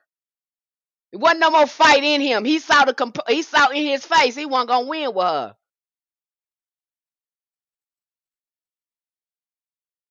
Okay? And stop. I think the biggest thing y'all want to control, men want to control women. You were never meant to do that in the first place. That was never your job. Get that out your head. Stop that. That's one of your main problems. Stop trying to lead. You were never meant to lead. How can you lead? My thing is women run whole households and multitask at one time. That's something men are incapable of doing. That's your problem. Stop trying to do that. Sit down somewhere. Do what you're supposed to be doing. Okay? You ain't supposed to be leading her or telling her what to do. You can't even have a baby. You can't even push out a baby and carry a baby for 9 months. Most of y'all can't even take cramps or labor pains. And you talk about you're stronger than her. I mean, it's just gotta stop. Let's think about that for a minute. When your daddy left, who was there? Who's the strongest? Because when your daddy left, who was there? Who was there? Huh? Why you think they say mama's baby, daddy's maybe? Daddy may be there, he may not be there. But who gonna be there? Usually your mama. And yes, she could have been ragged, she could have been messed up. Mine was ragged and she was messed up, but guess what? She was still there. She was still there. Her wounds, her trauma, and all, she was still there. She didn't leave. That's still my mama. We want to get on our mamas about a whole bunch of stuff. But where your daddy was. Your daddy wasn't there. Your mama had more heart than your daddy. Your mama had more hustle than your daddy. Your mama taught you everything you knew about staying alive. So again, getting out of that, give me just shifting our consciousness. And again, I break this down because I see, hoodoo too. It needs to be decolonized because I see a lot of people repeat. They repeat a lot of this regurgitation when it comes to men. But when you get over there where I'm at, I break that all down. I decolonize all of that. I decolonize a lot of that. And looking at, don't just look at Abraham, look at Sarah, because without Sarah, Abraham wouldn't have had no power. Without Zipporah, Moses wouldn't have had no power because he learned the occult, all this esoteric knowledge from women, from the matriarch culture.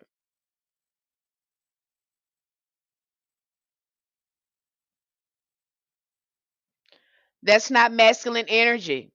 The world was in order before y'all came on the scene. Like I said at first, when women were charged, humanity was at its golden stage. When men came in charge, men tried to dominate the world and hoard resources and claim land that wasn't theirs. So no, they didn't bring order, they brought war. So again, you've been taught this fantasy. No, that didn't bring balance. In fact, men think it's chaotic when women bring order because we squash all that fighting and all that aggression. Okay? You see, y'all call creativity um and peace, y'all call that chaos for you. I've heard a lot of men talk about that. That's why I think a lot of men don't need to talk about divine feminine because they relate it to chaos, and you have been misinformed. Because if you go back and look at the golden age of humanity, that's when women were in charge. Again, you've been misinformed. So I even heard Bobby Hemmett saying that, and I'm just like, what the? Stop saying that because that's not true. Stop saying that. It's like you're projecting a narcissism. You're projecting your stuff onto women. And you know what? How the hell are we chaotic and we run whole households? Are you crazy? Make it make sense. Does it match what you're saying? Does it match what you're seeing right now that women are chaotic and we keeping whole households and stuff together? That don't make sense.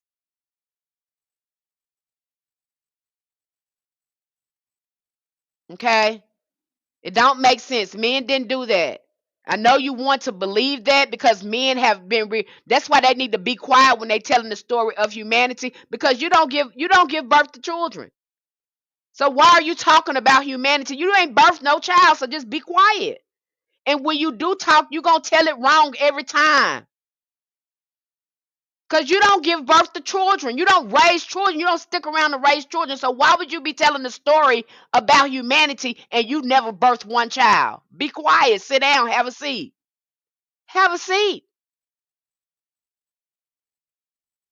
And Bobby Hemming, and I caught him doing it the same way, him saying the same thing.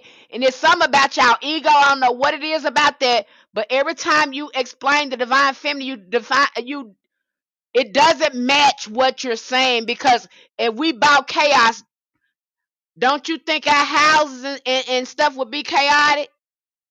Would you think we know how to run a home? Would we be able to raise children? Come on now. Now, if we left them kids with y'all and you raise children, it's going to be pure chaos with you because you're going to mess it up because you can't multitask like that woman. That man called himself was going to leave that woman with them kids. And honey, she beat him to it. I tell a lot of women do that. Don't leave with them. Leave them kids there with him. He need to sit there with them kids. Stop taking them kids when y'all leave. Leave them there with them. They need to experience that. They need that experience. They them kids, they the daddy. Let them stay there too. And honey, she left them kids with that man. That man got a headache and a half. But you was talking about leaving her with the kids all by herself, and now you can't take it. But y'all, that's the only way y'all understand. You understand the hard way. You don't understand. You have no. A lot of y'all don't have that. That's what's missing with you too. Because some, again, I don't know if it's the Y chromosome or it's just the way y'all think. But you have no way of sympathizing with women until we put you in that position. And see, that's how we have to treat our children sometimes. That's how we have some children, they have to learn the hard way. Women have children that learn the easy way. We don't have one child we ain't got no problem with. They get it right off the bat. Then you get that one child, you got to be like, well, I guess got to let them learn. They love learn the hard way. I'll be here when they learn. That's how most of y'all have to learn. And now he's sitting over there with all them kids by himself.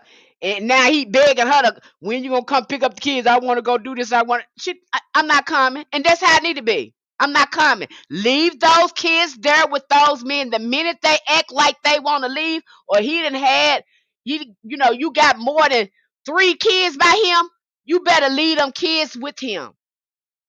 Leave them with him. And see, they think they slick, but they need to sit there and learn. If you ain't never connected with the divine feminine, that's going to teach him right there. That's going to teach him right there. That's going to grow him up. Okay? I told my cousin that she had 12 kids by that man. I said, you better, if I were you, I would leave all them kids there with him. She said, Penny, what? I said, I would leave him with it. He put them babies in you young like that. Try to trap you down with them babies and stuff. Then treat you like crap.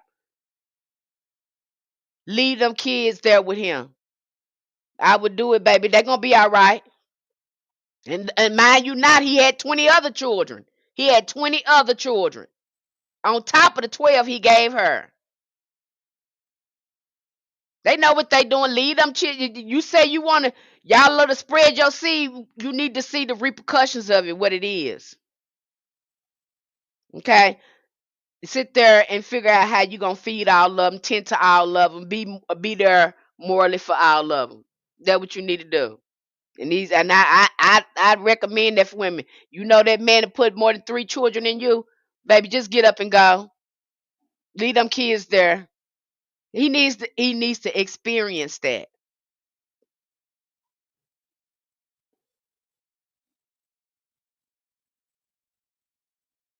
Yeah.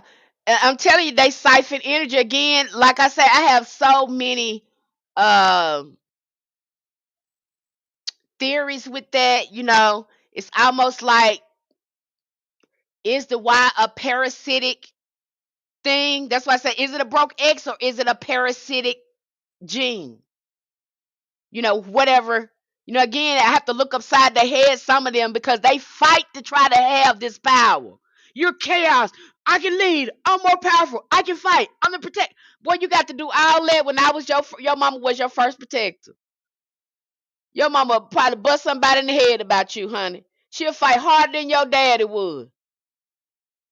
And you trying to convince me that you my protector after I'm looking out here in nature and I'm seeing all these animals follow their mama and their mama act a damn fool if somebody get close to their baby. It don't make it gotta make sense. Again, you've been brainwashed. And you want to stay brainwashed if somebody telling you and you see it out in nature and you see it right in your face and you steady want to fight for something that someone gave you a head start on, that and I'm not trying to, talk about y'all, but you're really not that smart. You're really not. XY chromosome, you're not that smart. You had somebody feeding you this poison in your mind, giving you, but if a woman step away from you, let's just see how long you last. If you're just that powerful, because women they can live just fine on their own without a man. They do just fine. Let us step away from you and see how you feeling on your own. Let's see how I do for you. Okay. I know y'all don't like that, but it needs to be said like that. And like I said, you women, you decide to have relationships, and you look at Ashanti now. Ashanti with that boy, that Nelly boy, and that Nelly boy acted fool. Let her know he wasn't getting up at night with no babies. He wasn't doing none of that with no babies. And the man, you know, he got other grown children. And really, she probably need to get up and just go and leave that baby with him. I wouldn't tell him nothing. I'm gonna leave that baby with you. You need to learn. You call yourself a man. Let's see how you do this. Don't call me. Don't ask me nothing because you the man. Because you know everything. You got everything in order. Get it in order, player. Get it in order, player. Don't call your mama. Don't call your sister. Don't try to extract nobody energy. Deal with your own children. Don't you call nobody. Cause see you tough. You strong. You got it. You got it in order. Do it yourself. Okay. So is all of them like that? Nope. But we got a vast majority of them like that, and you got to teach them. You got to teach them. You know. And my cousin left that them kids with that man, and that man got so upset with me. I said, "Look, brother, I got to be there for my cousin. And if you call yourself coming up over here, you know, doing something with me, honey, I'm put them folks in your life, cause I'm not gonna go back and forth with you. And if you put your hands on me, I'm just gonna lay you on down or send you on to jail. So this ain't what you want, because I don't love you like that. You ain't my man. I don't care nothing about you. So you don't want to do that with me, because I have zero love for you, especially with the way you doing these women like this. You got all these children like this. You don't love nobody but yourself. So again, we got our work to do. Now again, y'all go to that when we tell the truth. Look at time they go to. We sound like we hurt. You do the same thing that these men do over and over again when you're in denial about what's going on. So it's I must be hitting home to you, because now you got to make it about me. This has nothing to do with me. This has to do with what goes in our community that we see an epidemic of. I'm not the only woman who said this. There have been plenty of women that said this. We are not hurt. We're just sick and tired of your mess. That's it. It ain't got nothing to do with hurt. I can care one way or the other. Okay? Okay? So until you want to deal with that reality, y'all don't want to call out your homeboys when they raggedy. You know they be raggedy, but you don't want to call them out. You can see some woman beating down a woman, you won't say nothing. I don't want him to think I'm with her or nothing like that. But you'll watch that man beat that woman down. We just had not too long ago, this little girl was she was going somewhere to a bus stop, and she had these men set her on fire. We ain't gonna even talk about the man that was in the store. The one was in the store with her son, and the man hit her, and then her son had to unalive the man. He hit her and thought it was cool. His family's so crazy. They think it was cool. They didn't made T-shirts and stuff about it. Again, y'all have y'all own reflection doing you in denial, and it's so hard to talk to you, because y'all go into, when we tell you the truth, somebody must have hurt you, somebody must have did this to you. Y'all go right into that. It's crazy. Instead of saying, wait a minute, let me see what she got, because I do got some homeboys that's raggedy. I do got some that's ratchet. I do. You don't say that. You go right into trying to make the woman look, discredit the woman. And if your mama was sitting up saying the same thing, would you say the same thing to her?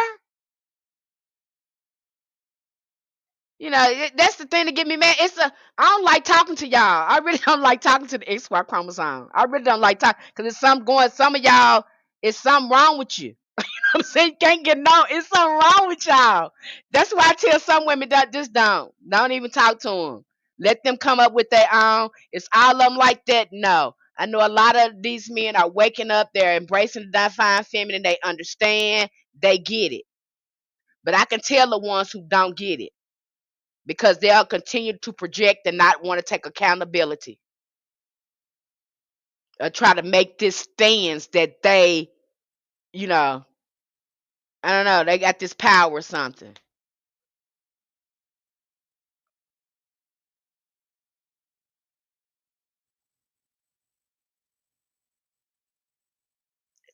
Yeah, some of these, you got some of these women that take up for these men. The religion of white supremacy is what is hurting us, and we're looking at each other. No, I'm gonna tell you what's hurting us. Black men want to do the same thing that the pale face do. They don't want to change nothing. They want a right to do the same thing that the pale face do, and be in the. You don't want to change that. You don't want no equal power with us. You want the right to do the same thing the pale man face do. That's what you want to do. You don't want to change anything. You want to be able to continue the oppression and everything without any repercussions, just like the pale face, which gets you in trouble because you're nothing like them. Especially when you try to do it with the woman of color, because we're not having it. And then you get upset with us because we won't allow you to oppress us. Because you want to be just like the pale face. You want to adopt all his culture and his customs that he have towards his woman, and you want to use that on us, which don't work because we are a dominant species. We are the original cosmic being. So how you gonna rule over something that you're inferior to? You are inferior beings. You came from us. So you can't rule something that's superior to you. That's the problem. Okay? That's just, you can take that and do what you want to with it. But it's so hard talking to a lot of you because some of you, you're not ready to deal with that. And it's going to take some time. It's going to take some time. Just like I heard that woman saying in the domestic violence class, and I was in there. It just tripped me out because the women that went to the classes, they only had to have 20 something classes. And I think the men had to have 30 something classes. And so I asked the instructor, I was like, why the men got to take so many classes, domestic violence class? She said, because men minimize their behavior and their abuse towards women. We have to actually have a funeral like they have unalived their significant other for them to understand that their violence can cause death. I said, are you kidding me? She said, no. She said, they don't really get what they're doing uh is abusive until what their 25th um they 25th class, and then it'll start to get in. But we have to do a mimic funeral with their significant other in the casket for them to understand, for them to stop minimizing their behavior.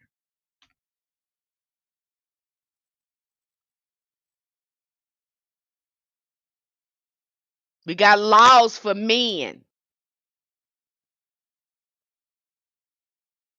not for women.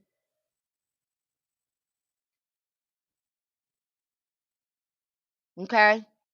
So again, just again, if you did your shadow work, if y'all was truly healing and stuff, you would know this. I wouldn't have to say this to you. If you was really connected with your ancestors and you was doing your ancestor work and your shadow work, and you was really diving deeply uh on your spiritual journey and really healing, you will see this. I wouldn't have to have this discussion. I wouldn't have to have it because you will be healing. You will see all those wounds and that trauma. And I wouldn't have to have this conversation. And I really don't like having it because men have been so brainwashed. It's going to be hard for you to peel that back.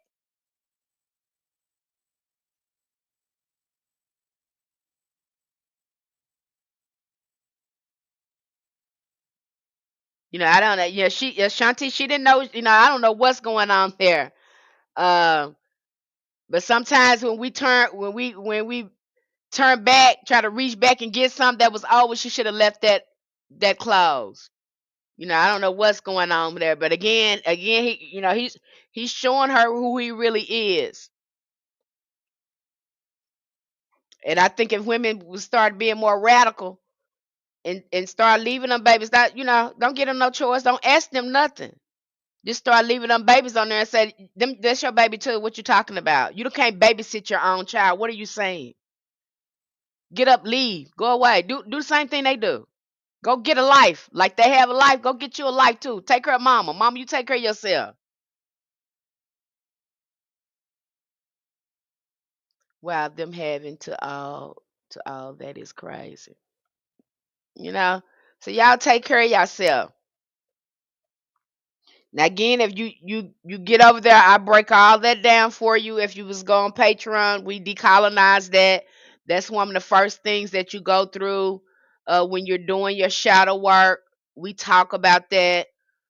We decolonize a lot of the things because again, I see a lot of people try to make hoodoo seem Christian, and hoodoo is not Christian. Okay, even though we use the Bible, we use it as a conjure tool, and we see the Bible through the eyes and lens of our ancestors who were hoodoo practitioners, root workers, and conjurers. That's how we view the Bible. Okay.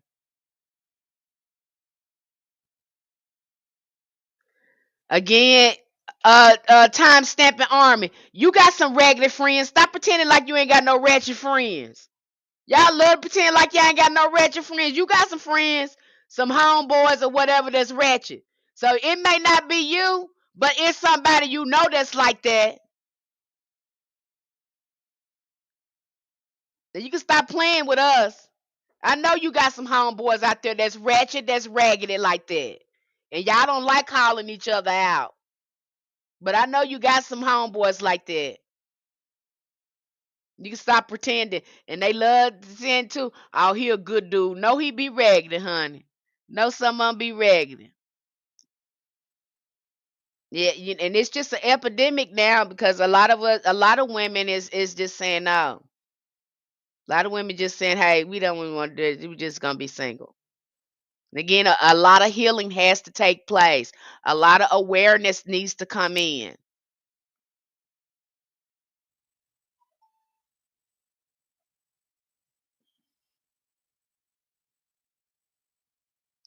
Okay, I love you too, time stamping. I love you too. I hope you treating your wife right. I hope you treating that woman right. I really do. I hope you giving her a break and you treating her right, and you're noticing when she needs a break too. And this ain't got nothing to do with her. This really is an issue that's coming up, and I really wish this is a real issue that we really do have. So women are not making this up. I'm not the only one saying this. So, I guess all of us are hurt, even the ones that the younger women that don't want to be in a relationship. They won't even spend their time with it. I guess they hurt too. So again, it's going to take some reflection again and turn down that denial so you can really see. I don't think you're ready to see right now. Okay? Most of the men I know married or about to get married. Again, it's a lot of young women. It's a lot of young women that just ain't gonna waste their time with it. They ain't heard of nothing. They peep the game and they say, no, I don't want to play that game. So again, it's not about women being hurt. What do you have to say about the young women just saying, I'm not going to play the game? I seen it playing and I don't like the way they playing out there, so I'm not gonna play it. You got some women just opt out, period. Okay, so again, you got to look at that too. Everybody ain't hurt. Everybody ain't hurt. They just see the game and say they don't want to play it no more. They just like I don't want to play that game. I see my mama play that game. I see my grandma play that game. You even got older women saying y'all don't do it. Don't go into that married thing. Don't do it. Don't do it. That was just a mistake. So again, you probably need to do some reflection because you're not ready. You're in denial right now, And that's what you do. That's what pain, that's what trauma does. When you're not ready to really see things, you'll go in denial and start projecting. And that's what I see what's going on there. Child, that's why I understanding my sister. No man should be putting their hands on nobody. It be men that go to the gym. What you say? I'm trying to read this. It be men that go to the gym every day, be smacking people. A lot of men have a bullying complex. The Bible say, look down the road and avoid destruction. Exactly. Those males are purposely trying to be dismissive. I don't know what's going on with them. They got to be in total denial. I have to go back and I'll be wanting to ask them about their mama. Is their mama still with their daddy and stuff like that? Because, son, you dive deep. It's just a whole bunch of denial. And it's just, and then you have, too, they talked about how black men are the number one uh, race group that refuse to go to therapy. They don't want to go to therapy. They do not want to go to therapy. A lot of them do not want to go to therapy. They're the number one demographic that don't like going to therapy. Again, this is the statistics with y'all, but you say you ain't got no problem. But when it's time to go to therapy and your wife wants you to go to therapy and there's some things going on, black men are the main people are refusing to go to therapy. So there is a problem there with you. There is some type of mental health going on. And you'll see as you go on, a lot of y'all in the nursing homes by yourself. And nobody want to be bothered with you. You got the statistics is out there. You just don't want to see. Racism is not the problem. Y'all was doing this before racism. You still was beating your wives, not paying bills, leaving your women with all. Let's stop bragging again. You're gonna take some accountability. Cause as soon as we talk about you taking accountability, y'all start blaming it on the pale face. When the pale face wasn't around when you was doing a lot of this raggedy stuff. So let's stop projecting there and take some accountability. Y'all blame that on here's the pale face, here's the white man. But that man didn't tell you come home, jump on that woman, beat that woman up, and leave that woman with all them cheering like that. Now come on now. And then you blamed it on welfare. Welfare taking y'all away from us. Well, now the woman ain't want welfare. She got her own money. She just don't want to be with you. Now you still got a problem with that. Y'all just go on and on. Y'all fish and make these stories. It's a lot of you. I'm off this subject right now because it makes you insane talking to you because something wrong with you. I'm off this subject. I've never seen a part. They said women got harder heads than men, but hell, that's hard to see when you're trying to have a conversation and show y'all things. It's so hard to see, especially when you're determined to keep this fictional power that these pale faces have set up for you. And it's never been real. You never had that ever. You know. So that's that. I have to laugh about that. Because it's just insane the things that you guys do. But if you're ready to heal, you're ready to get in your journey, you're really, really ready to dive into real authentic hoodoo and learn the spiritual science. Yes, we have a lot of work to do just with this conversation that I was having with Time Stamping Army. I'm glad you came in though. Thank you so much for sharing your thoughts. We got a chance to really experience you. So thank you for that. But if you're ready to come in and learn real authentic hoodoo, the spiritual science, to look at Solomonic magic, to look at the 6 and 7 books of Moses, uh, we just got into the key of Solomon. I think what the interesting thing to me about Solomon is where I want to know more about that ring because he had them ring that control those spirits. So my mind is just really, I'm just like this ring because where is that ring? They said that they went on a mission trying to get a lot of his possessions and stuff, but where is the ring at? Because these rings are supposed to be what helped him control these spirits. So again, again we're diving into Solomonic magic, and it's just very interesting to jump in there and to look at the different entities and spirits and the way he worked with them and how that can help us enhance our magic. So, in looking at those systems and how our ancestors use them, I think that's very powerful. Again, not a lot of people talk about that. I know a lot of people talk about different workings with herbs and candles and things like this, but our ancestors also incorporated this form of mysticism and magic in their workings to amplify it. And so we teach a lot about that, not just about you doing the work, but ensuring that your work is successful by implementing some of these things.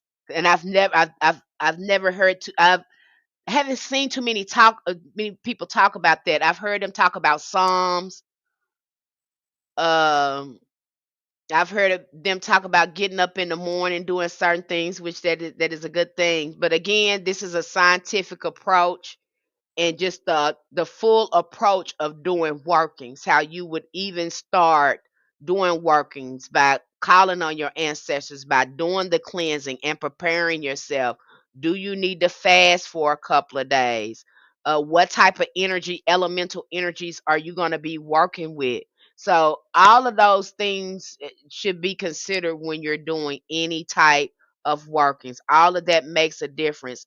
And I know we seen people come up here and they share all sorts of workings with us, whether it's candle magic, jar magic, um, root work, working with roots and herbs and things like that. But there's so much that goes on the background to make that possible.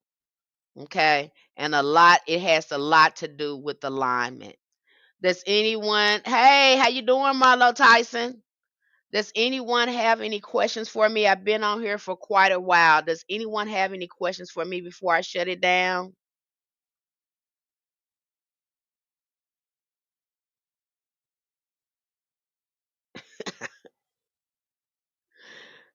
Time stamping army, you are that's a very good point. And that's another reason why that's a good point that you got. But a lot of it too, that's why I see some of the ATRs, when I see that you let pale face people come in and be initiated, and then you tell me, it just makes no sense to me. You know, to me, when you're saying initiated, I'm thinking closed, but no, it's not closed. It's anybody who has the money to come in and be initiated in the ATR, such as Ifa, Lakumi, or whatever. They're gonna initiate them, whether they experience African diaspora or not.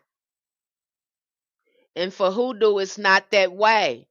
And I think Dr. Irma Johnson talked about that, and I don't really care for his character, but when he said, when he talked about, he was like, they're teaching them our mystery system. Oh my gosh! And then I saw another guy. He was not, he didn't look like me, but he wrote a book on the whole Adu. He wrote a whole book on the Adu. And they see this information they supposed to try to keep private and out of this and that. But again, they're going to go in there and they're going to learn all of this. They're going to learn that whole mystery system. They're going to turn it into a mainstream religion. And then it's going to be tainted like they got this other religion here, these other religions. And see, that's why we closed it in hoodoo. We don't care. We initiate you. You just close. If you don't look like us, you can't do it. And see, I think that's where I think we really need to have a conversation about that.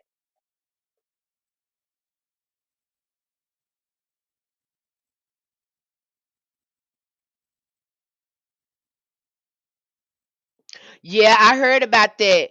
And again, My thoughts on that, Angela's Carter, uh, is we have voodoo already in America. I don't know why you would go to Haiti to do voodoo. Voodoo is already in America. There's no reason to go to Haiti to be initiated into their voodoo. America, we have our own voodoo.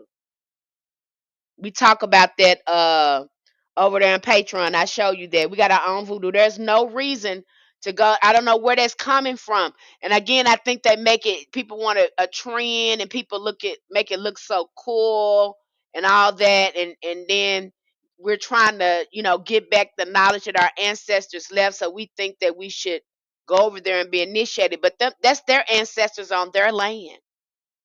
We got voodoo ancestors already on the American land. So that's just like bypassing your own ancestors on your land to venerate ancestors you don't really know. You're not going there to live. You're going there to get initiated by spirits you never come in contact with, and you know, you don't know them. Okay? So it'd be different if you were on your American land and you were going into voodoo. Again, you're connecting with your own ancestors, but you're going to somebody else's ancestors and their form of food voodoo, the way they have formed it, it is for them.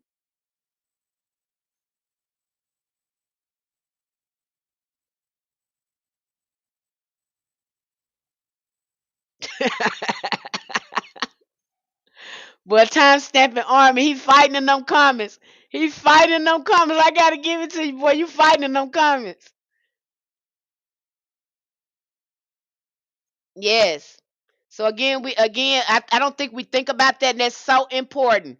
And I talk about that on Patreon. I show you where you can go into voodoo, and I've like my ancestors had me working with with a voodoo deity. Now it's totally different, even though hoodoo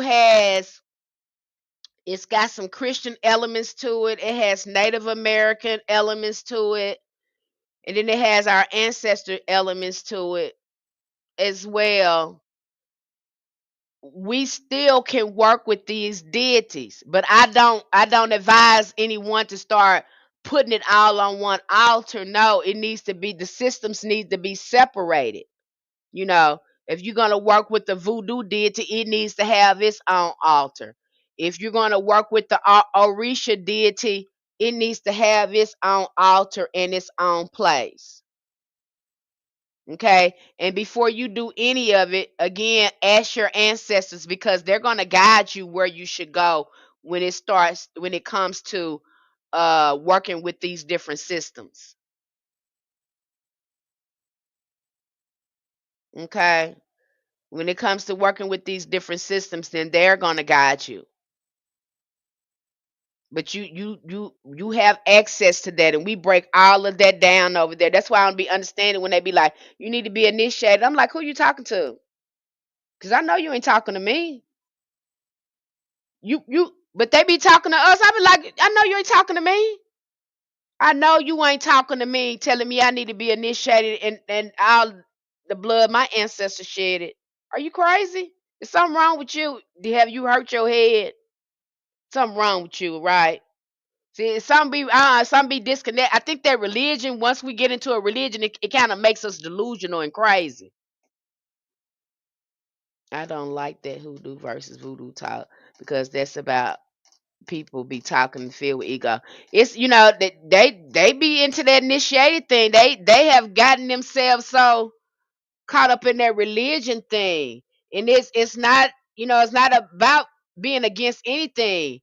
Again, when you're going outside of your country to another country that your ancestors did not bleed in, did not build to get initiated into the traditions that those ancestors created, that can cause conflict with your own ancestors that you fail to honor and connect here. They will tell you what they want you to do.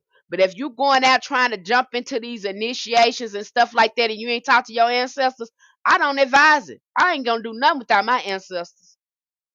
I don't care how much you telling me to go and be initiated into something and all that. I'm not doing it until I find. I don't care how pretty you make that look. You can put bells and whistles on there. Because my if my ancestors have not told me to do that, I'm not doing that. I don't care how fancy you make that look, because they may not even want me to do that. And then with hoodoo, because it's from Africa diaspora, and you start once you start looking at some of the practices that we had in there, you'll start seeing how a lot of the practices that we had in hoodoo came from the other African diaspora religions, especially when you go into Catholicism and see the synchronization that happened. So again, I have to look at them and say, what are you talking about when they be saying that? I be like, y'all, something's wrong with y'all. Like y'all forgot about the whole history of African diaspora.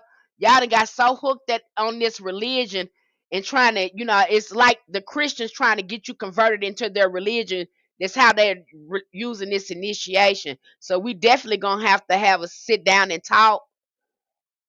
At some point, I can see that happening because it's becoming a little bit annoying now and concerning. Okay. Anyone have any more questions for me before I go ahead and shut it down? I've been up here quite a while. I'm usually not up here this long. Okay. I don't like when hoodoo versus hoodoo talk because what's that about? People be talking and filled with ego. It's not really no versus thing, but I think they be trying to get us to think they better than us because, especially with the initiation. And like I said, when you go into hoodoo, you're not just gonna see a Christian system in there. I had somebody posted talking about you can't work with this and you can't work with that because you initiated. Don't get me wrong, you can't mix it. Our ancestors didn't mix this. Okay? They did not mix it. If you seen a long time practitioner, you subject to go in there and they got a whole altar with nothing but saints on there. And then you go to another altar, you might see some orishas on another altar. They knew how to approach each system because they learned each system. But it doesn't mean it wasn't hoodoo. And I think people get that confused. That's how I can tell they haven't been studying or they don't know what they talking about when they go to saying stuff like that. You haven't studied. You're just going by what this religion told you. You haven't studied anything for yourself when it comes from the African diaspora religion. You haven't studied anything about your people as a whole. You're just going by this religion. You haven't studied anything on your own because if you did, you wouldn't open your mouth and say that. And that's why we cover all that over there on Patreon. So can't nobody make no fool out of you, get you caught up in that hoodoo versus voodoo stuff. Stop it. Just stop it. Our ancestors fought tooth and nail trying to keep this stuff together. And a little bit that we do have, we need to be trying to do the most at it and not be trying to criticize and point at each other. So that's my thing.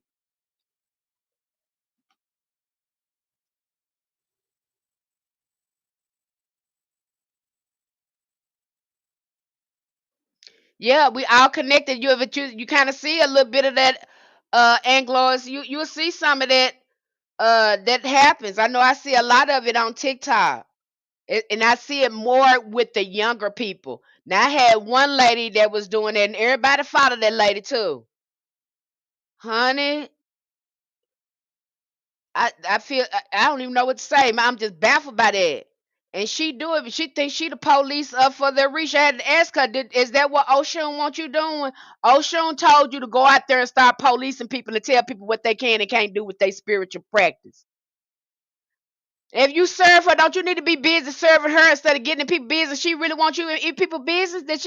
Is that why you got initiated to police other people's spiritual practice? I have to ask these people that because it's like that it makes them crazy, you know.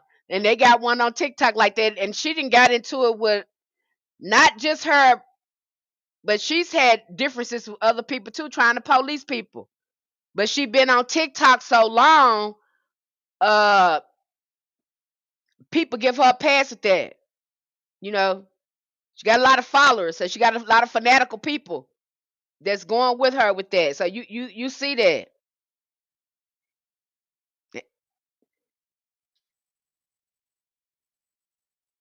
Do you know the hoodoo man named Broken Prophet? I don't know him. We don't believe white supremacy is a system like a divination system, and we go out of our way to not study it. Everyone that tells me what to do are white.